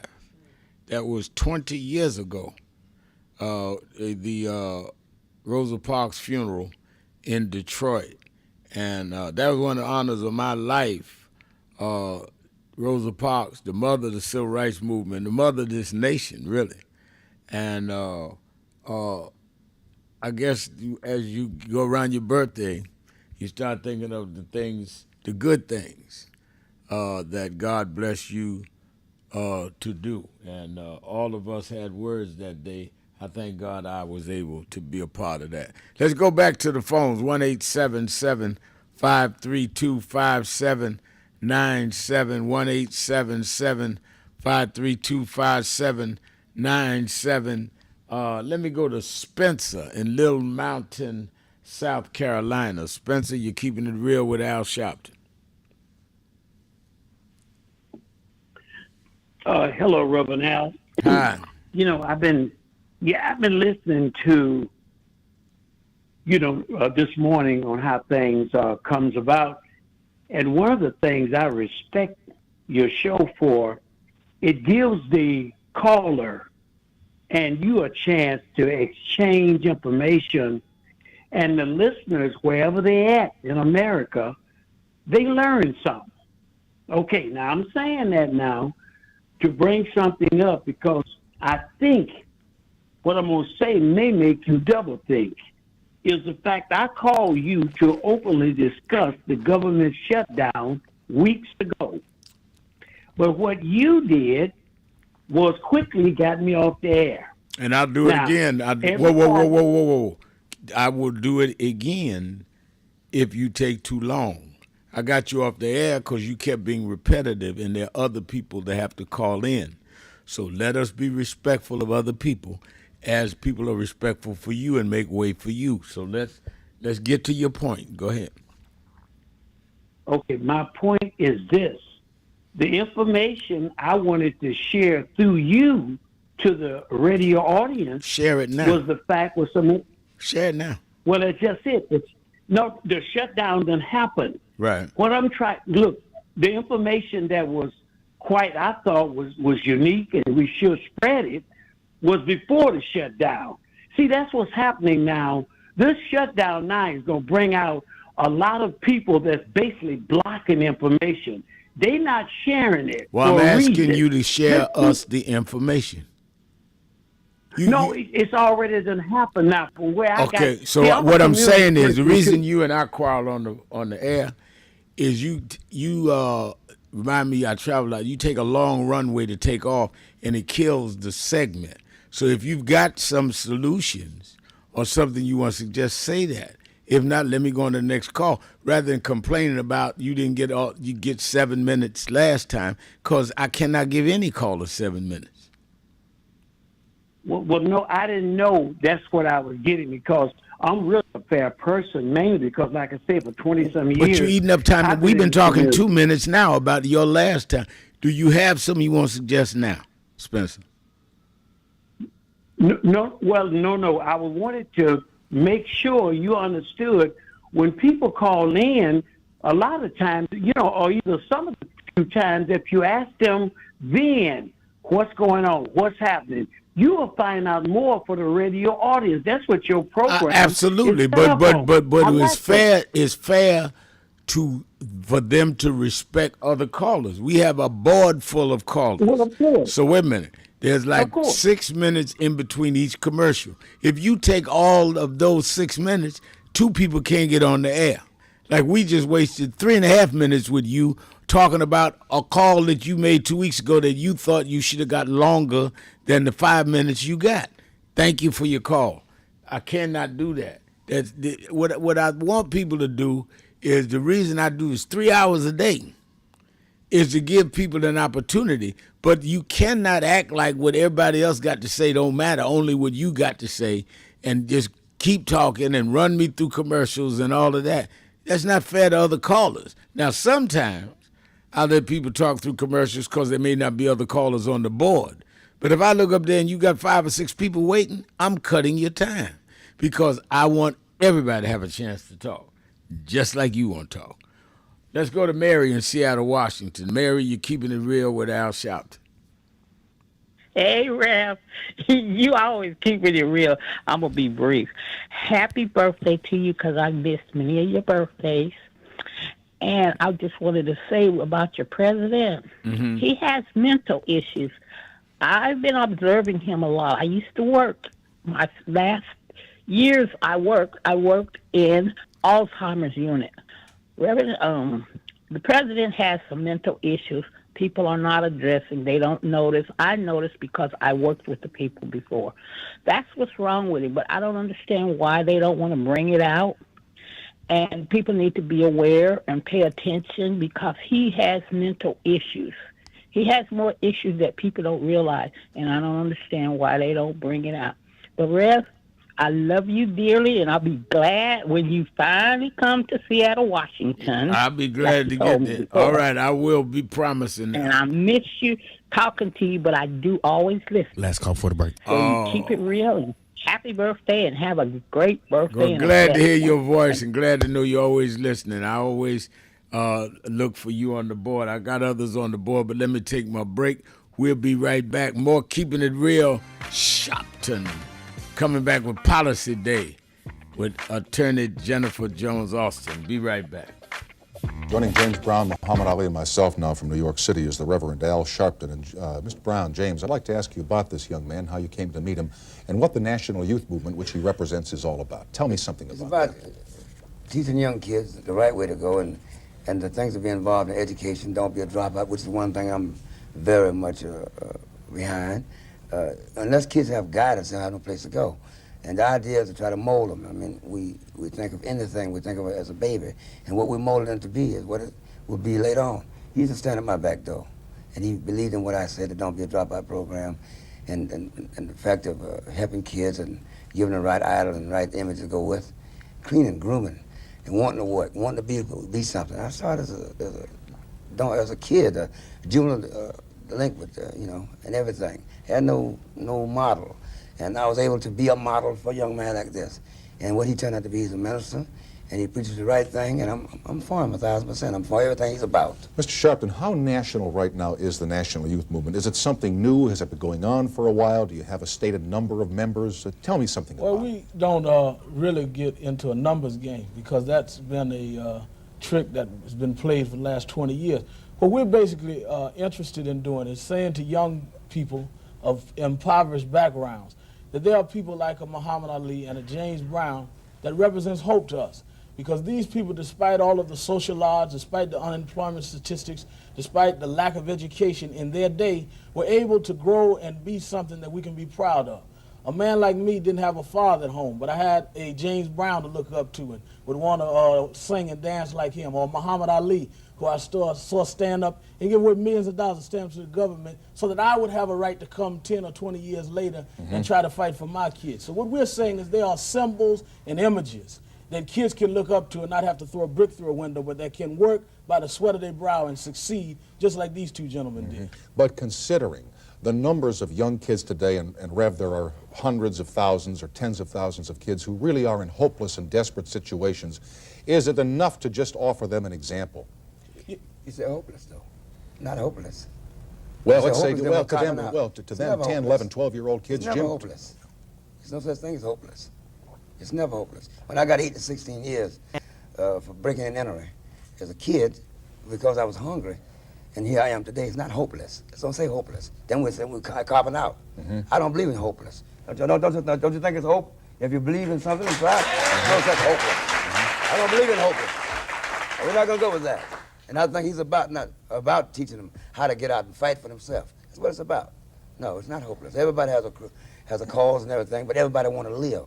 And I think living is what we're about. We're not going to teach dying. Hopeless is dying. I agree with you 100%, James. But what I'm trying to ask here is simply saying you too can be a James Brown or a Muhammad Ali. Is that enough to give a kid who's hungry, who doesn't know where his next meal is coming? I'll say it.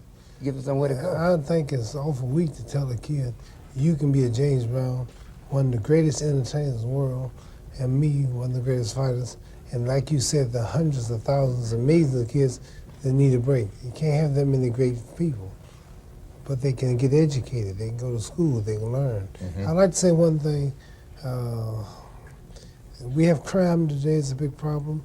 I think they took a national vote on what the people want the government to spend most of the money on, and crime was over national defense. Worrying about Russia, China, outside enemies, they're worrying about inside crime. We have crime today, all type prostitution, murder, exploitation, degradation, and wars of all kinds. And I'm going to tell you why everything's happening. And I think if you're intelligent, you agree with it.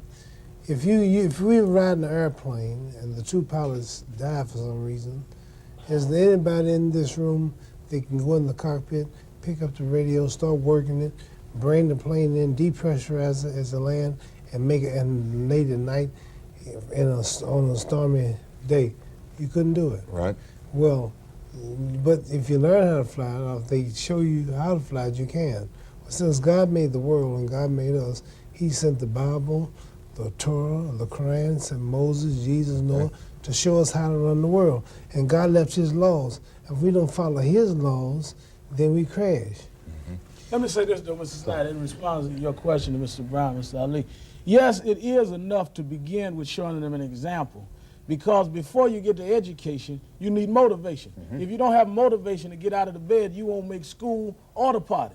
And what we try to do by showing a James Brown or Muhammad Ali is not that you can be a great champion maybe like Ali or a great entertainer like James Brown, but if you use the same initiative that they did to make him get up 5 in the morning and run 10 miles and just have a dream and to come back 3 times and accomplish that dream, to have more hits than anybody in the world, even when the music world wouldn't give him credit for it in terms of a James Brown. If you had that initiative to keep working at whatever it is that you're going to do, you can succeed.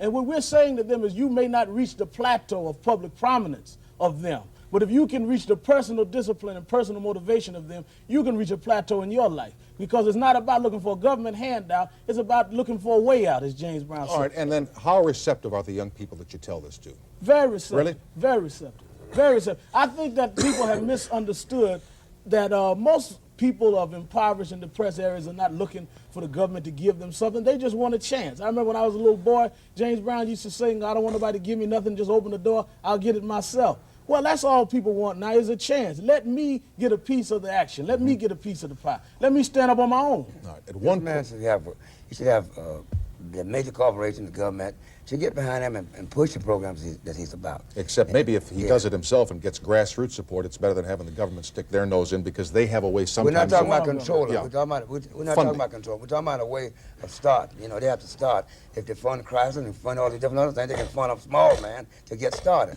Then the private sector will join in. But let them help too. It should be. Last thing. Somewhere along the line here tonight, we used a graphic saying long, hot summer. Are you in any way, I'm certain you're not predicting a long, hot summer. You're not predicting urban strife. You're not predicting disorder, anything like that. Well, what I'm saying is, you know, at home you have an oven. There are flames on top of the oven, and then there's heat in the oven. We always discuss whether there'll be a flame on the top and don't discuss it. There's already 600 degrees inside. I'm not concerned as much about a long, hot summer because it's been a long, hot winter. Yeah. People are unemployed. Okay. People are unemployed. People are getting their homes ripped off. Parents' pocketbooks being snatched. As Ali said, crime is at a highest rate it's ever been. So rather than us running around the streets looking for a brick, we should be looking at the fact the brick is already in most people's houses. How do we get the brick out of the house? How do we cool the long oven out? Let's not wait for the explosion and then just cut the flames off upstairs. Let's put the flame out inside. And the only way to do that is everybody to get up and work by the sweat of their brow in America and try to be productive like these two gentlemen have been in their life against all odds. They came up in a world that was alien to them, and they made it. And we can make it if we have the same initiative they did. Mr. Sharpton, it's been a pleasure to have you here tonight, and I've enjoyed meeting you very much. Thank you for coming by, and thank you, James Brown, for being with us again. Thank you for being here tonight.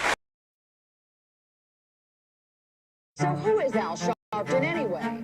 Who is this 33-year-old preacher without a church? A number of black New Yorkers as well. He is little more than a pudgy exhibitionist who can be counted on to show up, bullhorn in hand, at every racial incident.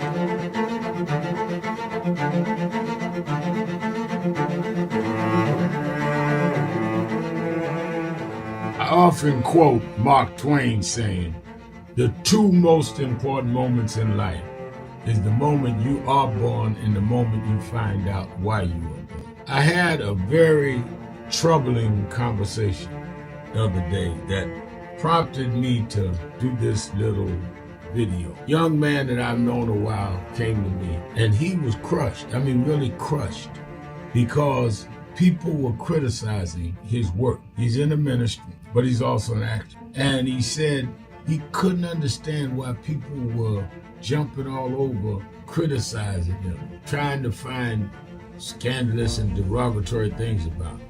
And I told him, I said, you know, you very young. You don't know the road I've traveled. They call me everything but a child of God. A blabbermouth, a loudmouth, too flamboyant, an agitator, a racist, I had to learn. Yeah, right. I was not defined by how others saw me. I was defined by how I saw myself and whether I was being true to myself. Some of you watching this don't like me. And it doesn't matter as long as I know what I'm doing and I like me for being real. So I'm doing this video to say to you, whoever you are, and whatever you do, you may not be in ministry or social justice, none of this stuff, but don't live your life worried about opposition or people that don't like you. You can turn that around. Use me as an example. The same people that call me a scam artist, a con artist, a sellout, or racial hustler and all, I kept going.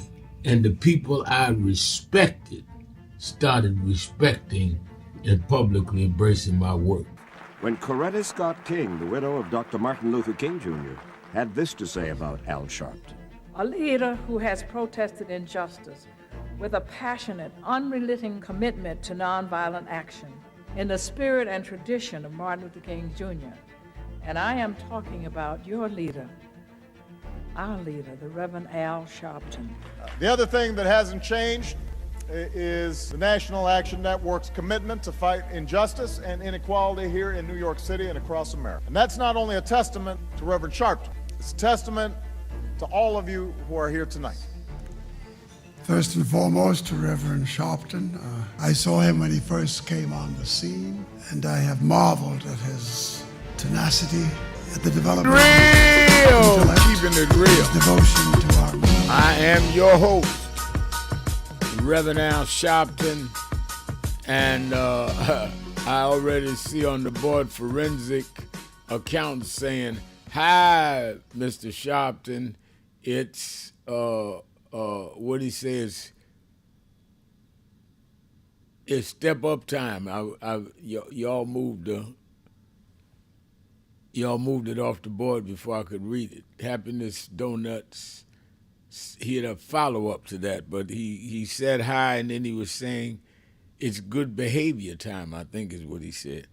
And good behavior time is because we bring on the CEO of the Protestant Welfare Agencies in New York and the vice chair of the National Board of National Action Network, Attorney Jennifer Jones Austin. How you doing, Jenny? Well, sir, I'm sorry that I wasn't with you at the start. I had to raise some money, but I'm doing okay. Doing all right, sir. Well, you always got to raise some money. Let me ask you, you have put through legislation, led campaigns to put through policies around racial inequities in the city of New York, in the state, and have lectured around it around the country, even brought it to Washington. How does the racial, economic, and social inequality factor in with this shutdown of the federal government? Well, you know, what's so tragic here is that because we begin with inequity, like before this shutdown even occurred, inequity as it shows up in our employment, you know, blacks being nearly double the rate of those unemployed. It shows up in our wages. Black men and women earn significantly less for the jobs that they perform that are the equivalent of what white people are earning for the very same jobs. Because we have less income, we have less in savings, disproportionately so. And so what happens when you have persisting inequity, when you have a government shutdown, and you look at, let's just begin with jobs. When you look at the fact that black persons represent 14% of the federal workforce, but 18% of they represent 14% of American population, but 18% of the government workforce. We are going to be more devastatingly impacted by this shutdown. Wait a minute. Let me ask a question. With 14% of the population, 18% of the federal workforce, which means that we're over-indexed in the workforce, and more of us depending on that. Okay, go ahead. Right, and so when they shut the government down, and they have furloughs for people working in, let's say, Medicaid and Medicare. While Medicaid and Medicare aren't necessarily going to be cut off, the people performing those services are very often Black persons. They may be furloughed. They may even be fired by Donald Trump. When it comes to programs like SNAP and supplemental Social Security, and when it comes to things like funding for women, infants, and children's programming, while the actual dollars that flow to people who need these services cannot be cut off under a government shutdown, the people who are performing these jobs may be furloughed, and very often they are us. When it comes to jobs like air traffic control, there was a push to have more people of color in those roles. When it comes to TSA, transportation security agents, many of us are in those roles. And so when you have a government shutdown, doesn't mean those services stop completely, but they start laying off people to do these, who do these jobs, or they put them on furlough, which means the money isn't flowing into our homes. Consequently, because we have been paid less, we don't have as much in savings. So if the money's not flowing into our homes, then we're going to have a hard time paying our rent, paying for childcare, paying for, for food and the like. We get impacted in devastating ways when you see things like this. Another thing to pay attention to, we very often need, money for our small businesses. Well, disrupted federal contracts that we may have, or a disruption in how they process small business loans. It's going to impact us all the more. Healthcare services, shutdown won't necessarily end your eligibility for Medicaid or Medicare funding, but it does impact the funds that flow to our hospitals. So we may see our emergency rooms swell up because there aren't enough people in there to actually care for individuals because the government has slowed down the funding to these institutions. And then now we're seeing what Donald Trump is doing with the government shutdown. You take New York as an example. He's freezing funds, as you've talked about, for infrastructure. Well, a lot of people who are performing the jobs in infrastructure, in contracting, are Black and brown people. So again, we're impacted all the more. And let me tell you, it is actually unlawful for him to do that because Congress has already appropriated money for infrastructure projects. He doesn't have the right to just end that, but he's going to do whatever he can to try to stick it to us. Yeah, and he does it because we did not vote in the numbers that would have not given him this trifecta. You got Supreme Court, you got the legislature, and you got the executive branch all under his control. And that is why we're going to have to be strategic and diligent and tenacious to fight this, because the balance of powers that the writers of the Constitution envision is not balanced when you have one man controlling the three divisions of government. Not at all. This was never supposed to be this way. We were never to have a situation where the Supreme Court would just bow down to Trump and just allow him to do whatever he does, and some district court and circuit court judges as well. We were never to have a Congress where they would just do his bidding. Congress is there, unlike the Supreme Court, if we just want to stay with the division of powers and who puts people in places. While the president appoints Supreme Court justices, the people elect congresspersons.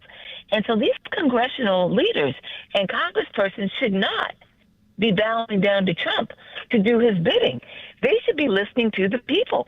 And you see across this country, even in Republican communities, congressional districts, people are angry about their Medicaid and their Medicare being cut. They're angry about SNAP being cut. They're angry about these issues, and they know it's going to impact them. But Trump and these Republicans don't care. They don't care because they're just there to do Trump's bidding. And so the people have to rise up. And I think when you talk about strategy, yes, we have to understand that Black, disproportionately impacted by a government shutdown, are disproportionately impacted by cuts to Medicaid and Medicare and SNAP, impacted by the health care subsidies under the Affordable Care Act, being cut off with this government shutdown and with, what is to happen. The Democrats were trying to make sure that those subsidies weren't ended as part of averting the shutdown. We're going to be disproportionately impacted, but white Americans in greater numbers are going to be impacted negatively by this. So we have to make sure as part of our strategy that they understand that they're not getting a pass here. They're not getting a pass at all. It's not simply a black and brown issue.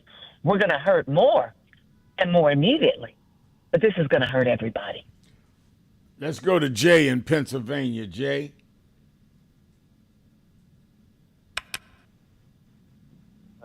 Good afternoon, everyone.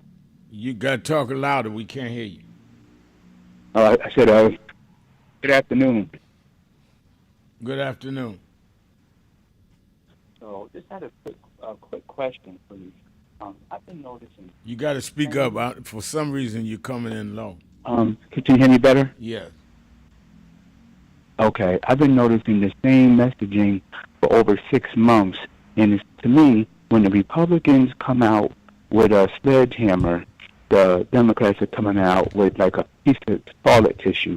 I don't understand why all the governors don't get together, somebody pull some money and put commercials nonstop in radio ads about what they did and what the Republican governors are not doing and what Trump is doing illegal. I don't understand why they just won't do it. They're like playing patty cake while these guys are going to try to knock you out.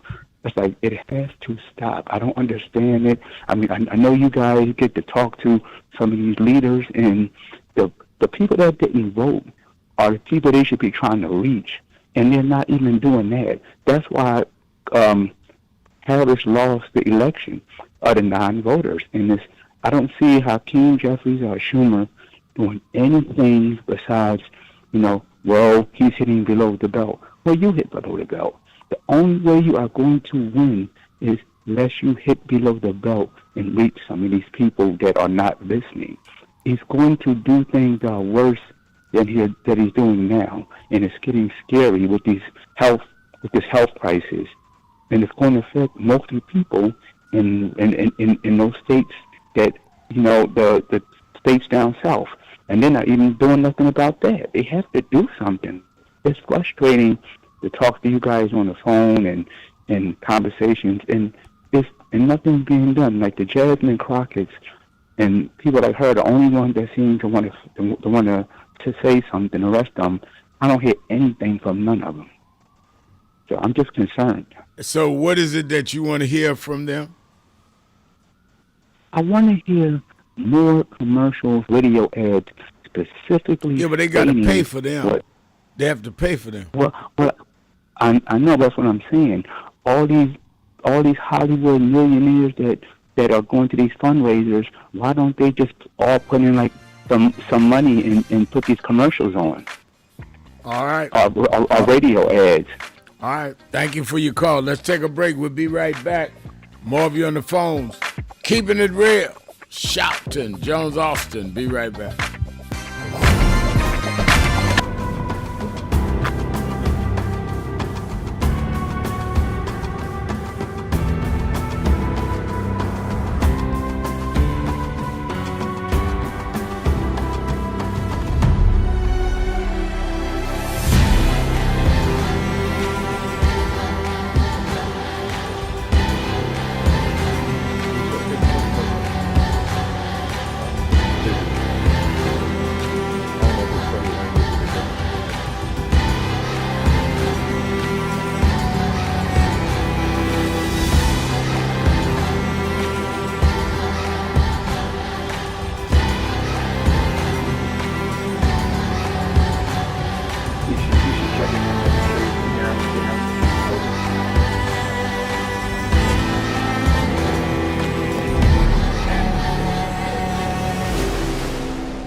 Do I seem excited?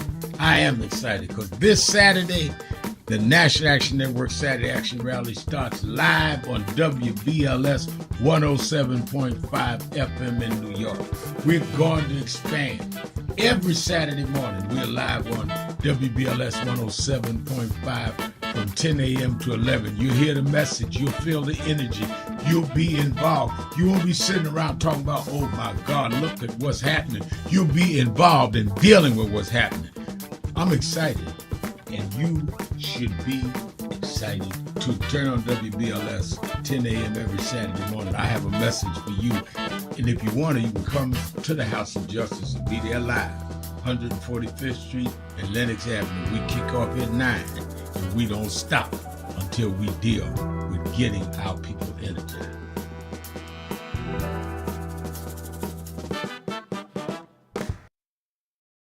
Reverend Al Sharpton, and we're back.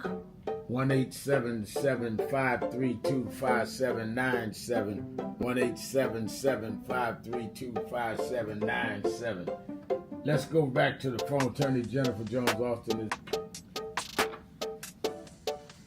You know, every day, Monday through Friday, I do 3 hours a day on Keeping It Real with Reverend Al Sharpton. I do 1 hour on Sunday mornings with Reverend Al Sharpton. And I'm live on radio and TV with the Saturday Action Rally. 7 days a week, I talk to our people, hear from them, the call-in. I'm sick and tired of people talking for people that they don't talk to. So go on www.nationalactionnetwork.net. Listen to my show, call in, express your opinion. You don't have to agree with me. But let's start talking to each other rather than about each other and lecturing at each other. Let's keep it real with Sharpton.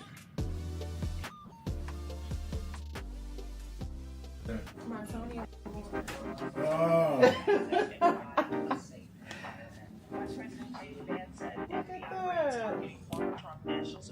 I got a Tony. You got it? My daughter won a Tony Award. That's crazy. All right. Congratulations. Thank you.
With the stuff that was going on in Brooklyn at that time, at Howard Beach. You were right there. He had in one of the early movies, he had my name. Then he put me in Malcolm, and I wasn't even old enough to know Malcolm. So we've been through it all. For those who see Malcolm X, it's 3 hours. But fast forward to the scene with yourself, Bobby Seale, right? Bobby Seale, Denzel, and me. Yeah. Denzel was on the set. Now let me ask a question. What was your weight on that scene? I probably about 270. I was bigger then. Yeah. Still had the hair, man. Yeah, you had the hair on. Yeah, it was Denzel, yourself, and Bobby Seale. Yeah, all in one scene. And also, there was no cut, so we went like this. That's right. That's right. That's right. Yeah. Only Spike could have done that. my brother right here. My baby. Brooklyn's in the house. Yes, sir. Brooklyn's in the house. BK.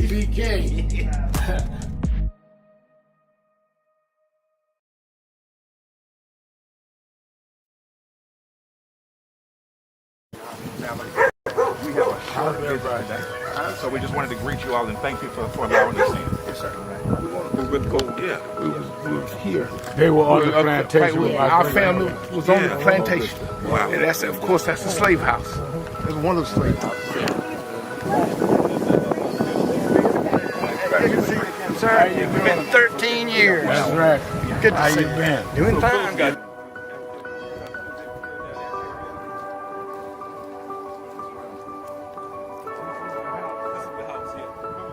Front for last time. And we,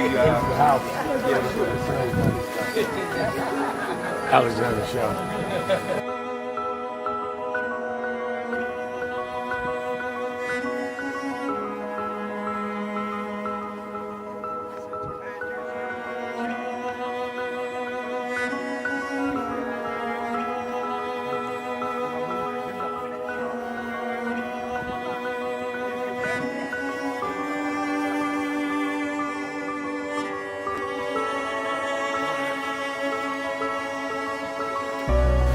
How many slaves were staying there? I have no idea. This is where they would have a slave. Yeah, that's when exactly. That was exactly.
The two people that most influenced my life were from South Carolina, James and Jesse.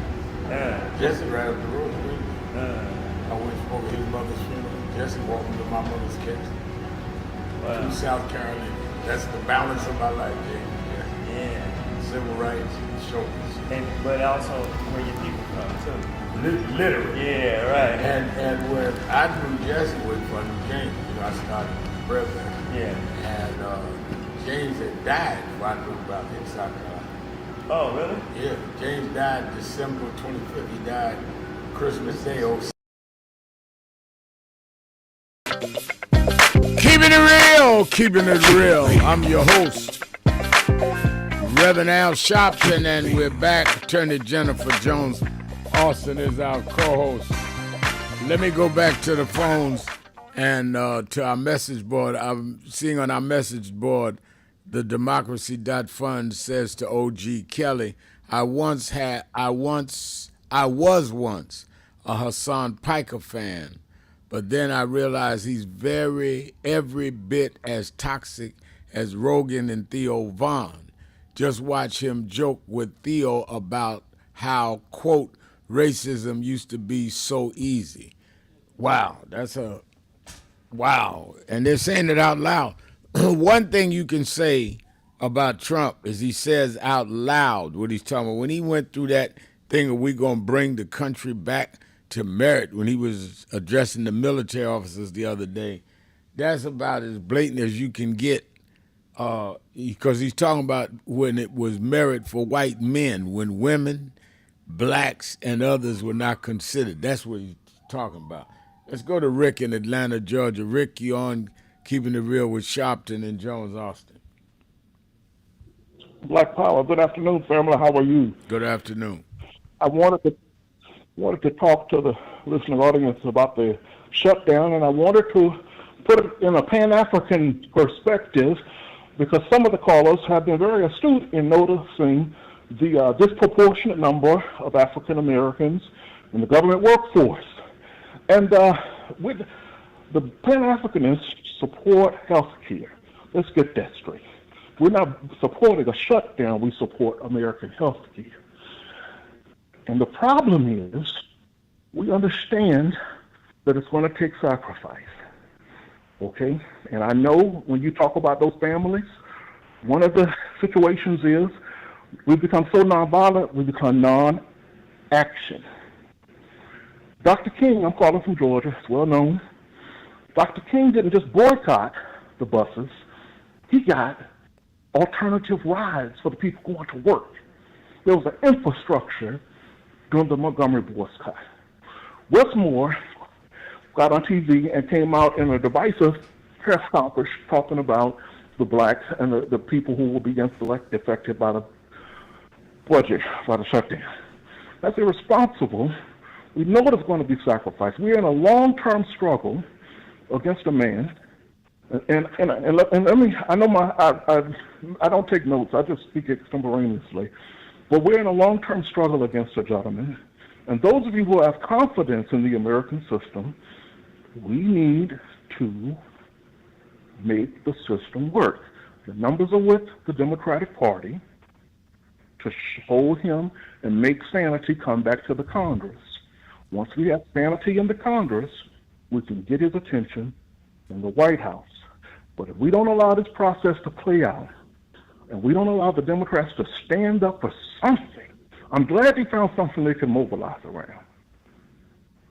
Well, what do you think that Westmore's statement was irresponsible? I say we need to get behind health care. I understand the sacrifice. It's been on my heart all night, Ralph. How do I address the families that are going to be affected? I tell you, the first thing, and any of your white callers will understand. No, you're not answering my question. You're not answering my question. You're not answering my question. You made a statement that what Westmore said was irresponsible. I'm asking you, what did he say that was irresponsible? I understand about health care. We agree on that. What did he say that you charged him with being irresponsible?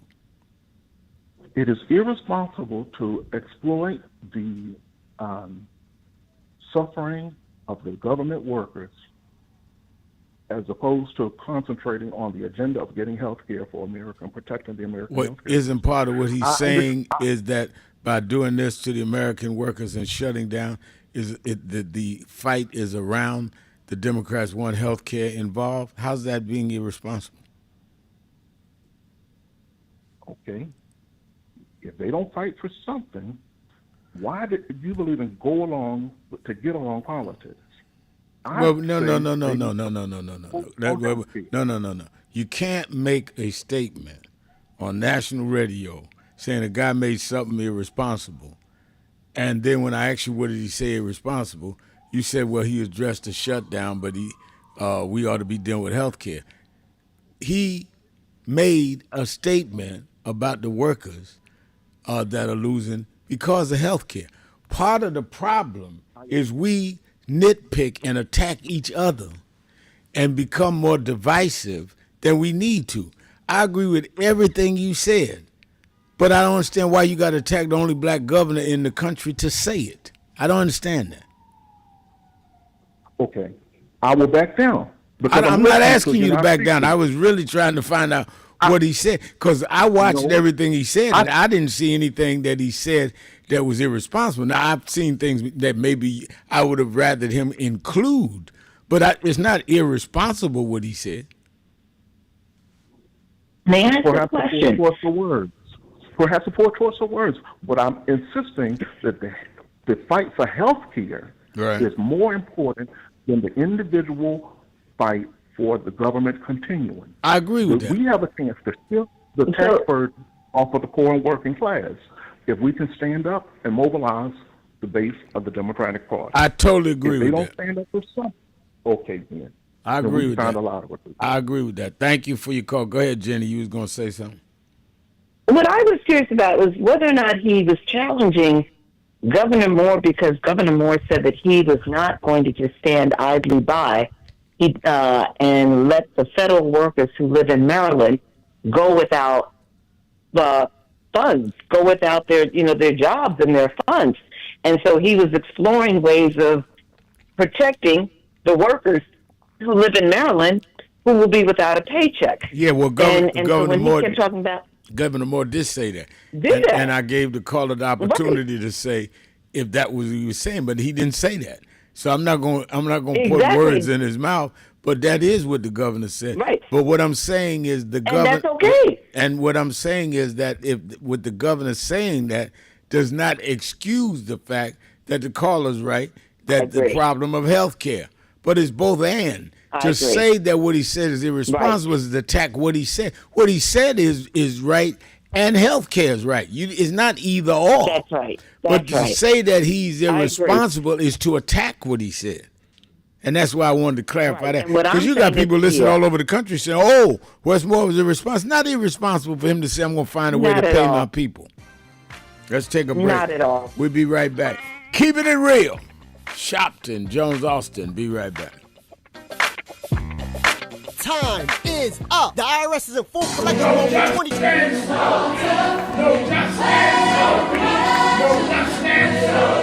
What do we want? What do we want? We are the sons and the daughters. We gotta stand up and make it loud. Just like our God told the Pharaoh, let my people go, go. We are a new generation from the ones who have come before. He's calling us into freedom, let my people go, go. We're gonna shine and shade. Give me a papa glory, make the heavens. If you don't say you know what trouble, let my people go, go. The blood, sweat, and the tears that we gathered through the years. If you don't say you know what trouble, let my people go, go. Wade in the water, we did wade in the water, children. Stop telling yourself you're not confident of what you could do. When people with half your skills and a quarter of your talent have gone on to create big waves in life, if you look at them and you know you're more gifted than them, then what is your problem? You are looking for someone to come and drag you into success. You've got to use what you have, which is, in my judgment, more skillful than others I've known in your areas. Use that and believe in that, and your confidence will build up as you get going and start doing. And don't chase the spotlight. Sharpen your skills. Live in your purpose. And you'll get so good the spotlight will be chasing you. Be so good they can't help but talk about you and put the spotlight on you. You don't get your energy from chasing the spotlight.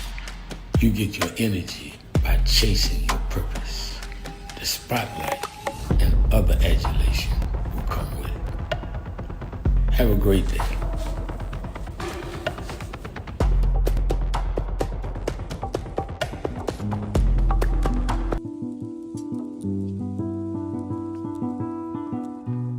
I had a thought this morning that I want to share with you about mentorship. I am able to do a lot of what I do because I had great mentors, but there are correct ways and incorrect ways to mentor people, in my opinion. I was mentored as a boy preacher by Bishop F.D. Washington, one of the great Pentecostal preachers of his time. Then Reverend William Jones, who became my pastor after Bishop Washington died, who was unquestionably in the top 5 black church ministers, theologians. Reverend Jesse Jackson, who I started my activism under his leadership, he and Reverend Jones.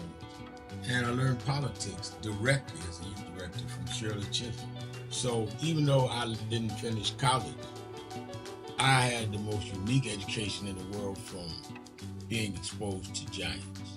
But the one thing I learned is as I grew older and people started coming younger than me and wanted me to teach and mentor them, the magic of the mentors I had is they did not want me to be their clone. They wanted me to learn things from them and use my own gifts and talents in my own unique way and let me do things on my own, because they knew that if I flopped in some things, it would teach me with other things. They'll come and help me once I was down, but they were not going to have me avoid being down. And they were not going to impose themselves on me. Why am I saying that? Because too many mentors want clones, and too many mentees want their mentors to put them on a pedestal. Oh, so-and-so didn't do this for me. Oh, so-and-so didn't open doors for me. If they got to open doors for you, it may mean that they knew you weren't ready to go through those doors. Their job is to prepare you. Your job is to develop your own skills, your own unique ways. And I don't care if it's my daughters, who both have come into their own, or anyone else. I'm not a talent agent. I did not form National Action Network to give people their step up. I formed it to fight for justice for everybody. If talented people get in, it's my job to invest and give them a platform. It's their job to get on the platform and perform and show their ability. Democratic presidential candidate, Reverend Al Sharpton.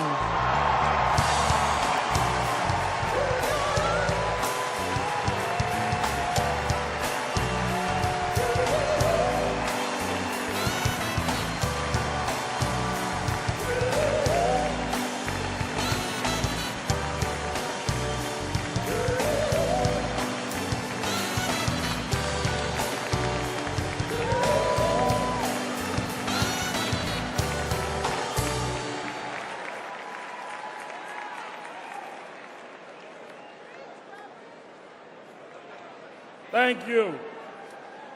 Tonight, I want to address my remarks in two parts. One, I'm honored to address the delegates here. Last Friday, I had the experience in Detroit of hearing President George Bush make a speech. And in the speech, he asked certain questions. I hope he's watching tonight. I would like to answer your questions, Mr. President.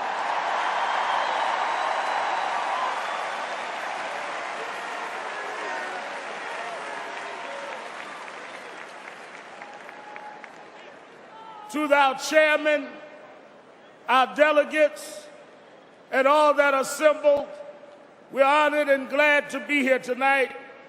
I'm glad to be joined by supporters and friends from around the country. I'm glad to be joined by my family, Kathy, Dominique, who will be 18, and Ashley.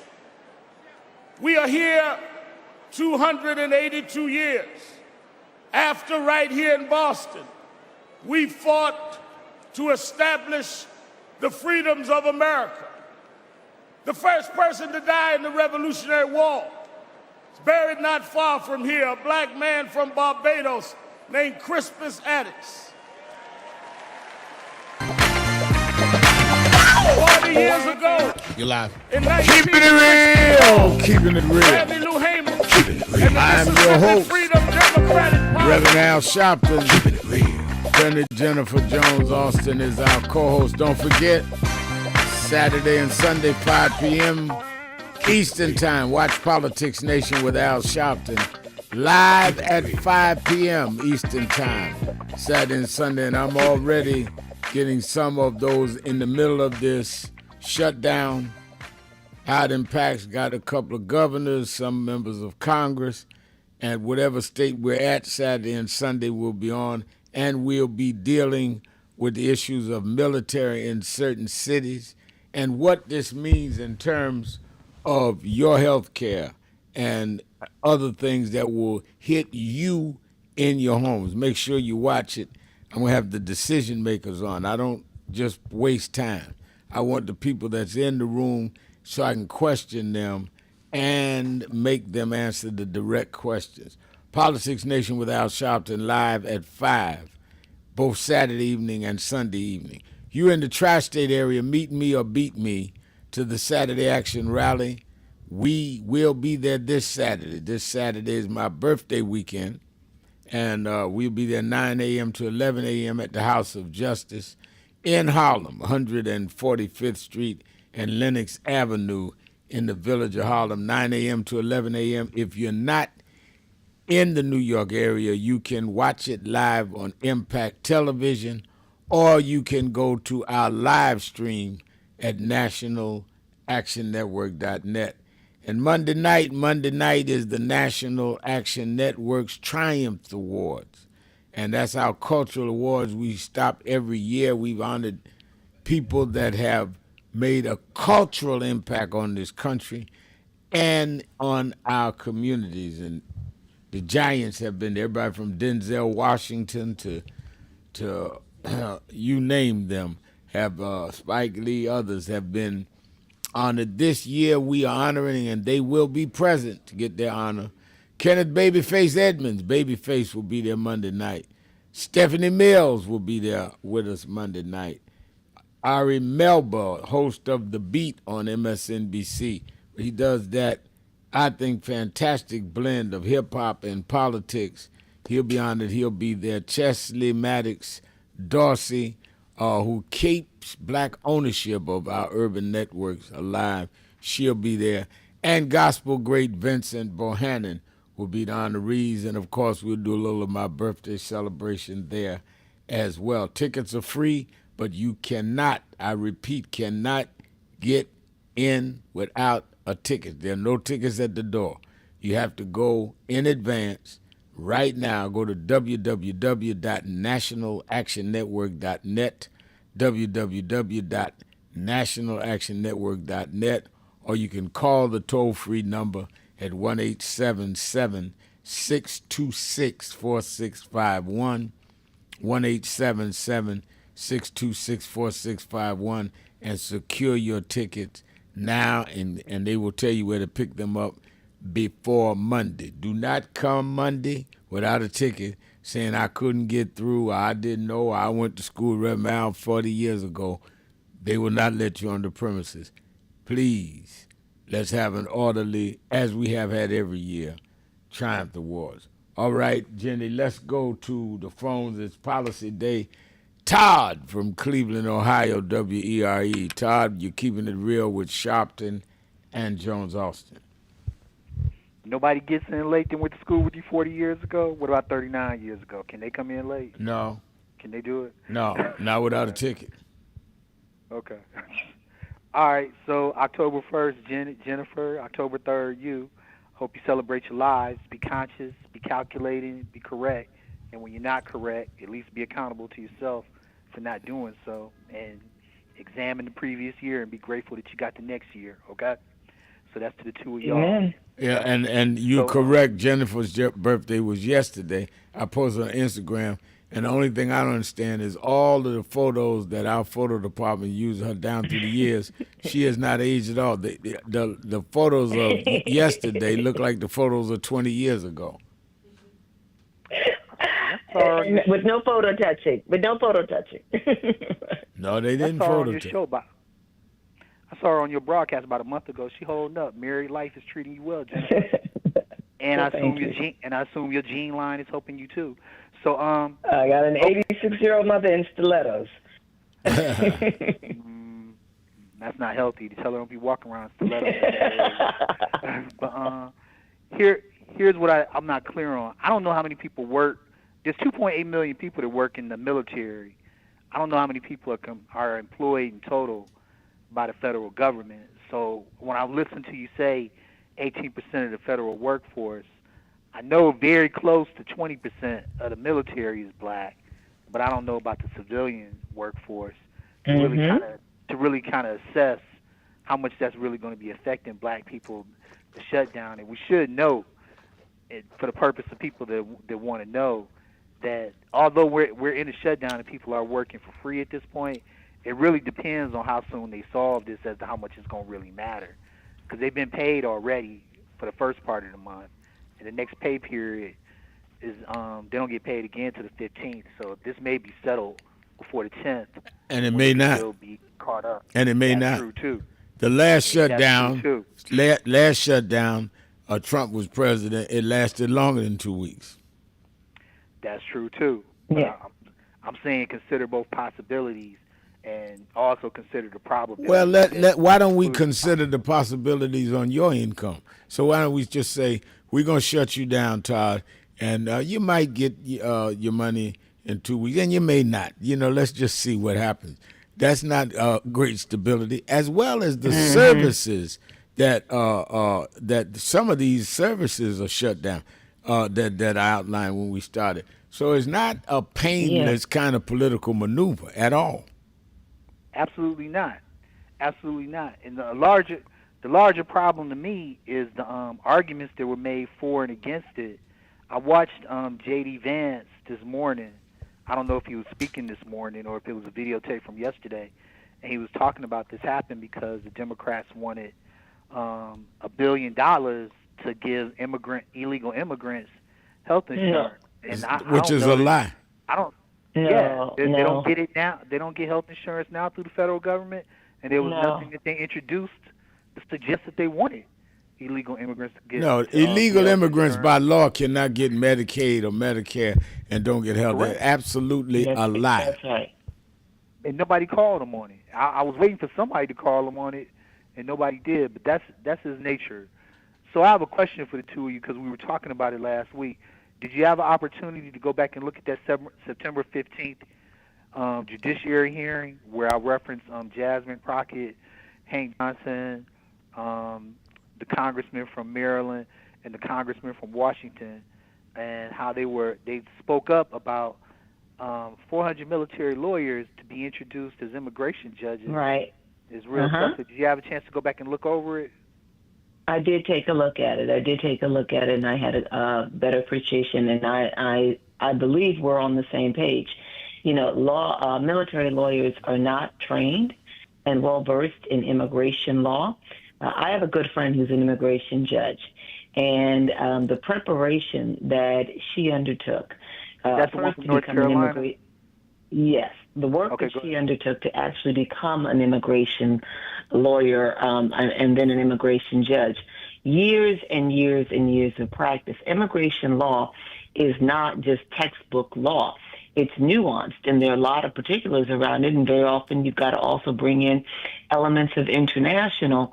You need to understand international relations and places where they're coming from and the issues in those communities, and so it's not a slam dunk. He did this, as I said last time, because in part he was firing people, he was firing judges, and he wants people who he believes are, wedded and indebted to him. You got a lot of these lawyers in the military who want to, like many people, advance in their careers. So what do you think they're going to do when they get in there and they start handling these cases? They're going to, exactly. Straight up to, whatever Donald Trump wants, Donald Trump gets. All judges, immigration or otherwise, are supposed to be impartial, and they're supposed to be advancing the law, not the policy whims of a president, but the law. And so that's what we're going to see here. And I'll just quickly say to you on your point about where black persons are working, where they're concentrating government. Yes, we see many people in the military, but we also have a lot of black persons who work disproportionately in housing and urban development, many who work in the Department of Education, and a lot of them have already been laid off, but then sent to those that weren't were sent to other agencies. We see a lot in Veterans Affairs, and so we also see a lot, and you've talked about this in the past, Todd, in the Postal Service. 184,000 black. Yeah. And so this is, they are going to be impacted by this. Well, not in the Postal Service. No, I'm saying the others. Right. I'm saying right. As a matter of them being employees in the Postal Service, it's not going to affect them but Postal Service employees have spouses that work in the federal government that aren't Postal Service workers. So, that's true. That's very true. That's very true. It's definitely problematic, and it looks. It more than just looks bad to the citizenry that the Congress has not fix this matter. It's neither heavily weighted on the Republicans or the Democrats. It's more heavily weighted on them as a group, that this is a basic part of their employment responsibilities, and it keeps coming up as a problem that in multiple administrations have been facing at the last minute. It's concerning. It's definitely concerning. I still think at base, in military lawyers being introduced as immigration judges is not a bad idea at base. But it's just like you said, Jenny, if you're not going to train them and give them the extensive training that they need, which is more in a couple of weeks, for sure, then you're causing a problem. You're causing a constitutional problem that's adding on to the constitutional problems that you've already caused through your administration. It seems to me there should be some way, and I'm guessing in a short period of time, it seems to me there should be some way that the Congress could say, without Republican majority necessarily, block this. Is there a way? I don't think you can do it. I don't think you can do it out the majority. You can't block something with a minority vote. But thank you for your call. Let me get to Carl in Palm Beach, Florida. Carl, you're keeping it real with Al Sharpton. Is Carl there?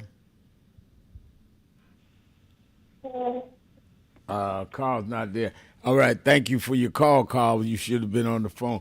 Let me say, Jenny, that it is imperative that we understand, and I appreciate what the call from Todd was, but it's imperative people understand the consequences of not having a Congress that where the Senate and the House are now majority Republican. There's slight margins, but they're majority, and you cannot pass certain things without a majority. Period. End of story. And you need more than that on some things. You need like 2/3 vote in the Senate, which is why votes count. But it's also why, and I'm going to spend a lot of time on this weekend on Politics Nation, which is why they are strategically trying to redraw these lines, because they know that if the lines stay as they are, they could lose the majority, and we could reverse a lot of the things they're doing. And we have a check and balance on President Trump, and that's what the system was designed to do in the first place. All right, I got to go. Let me thank Attorney Jennifer Jones-Austin. Let me thank all of you that called in, listened in, you that called in and couldn't get through, but hung in there anyhow. Remember, whatever you do, wherever you go, however you feel, tell somebody, tell anybody, tell everybody. Reverend Al told you personally, keep it real. Keep it real. Keep it real. I'll talk to you tomorrow.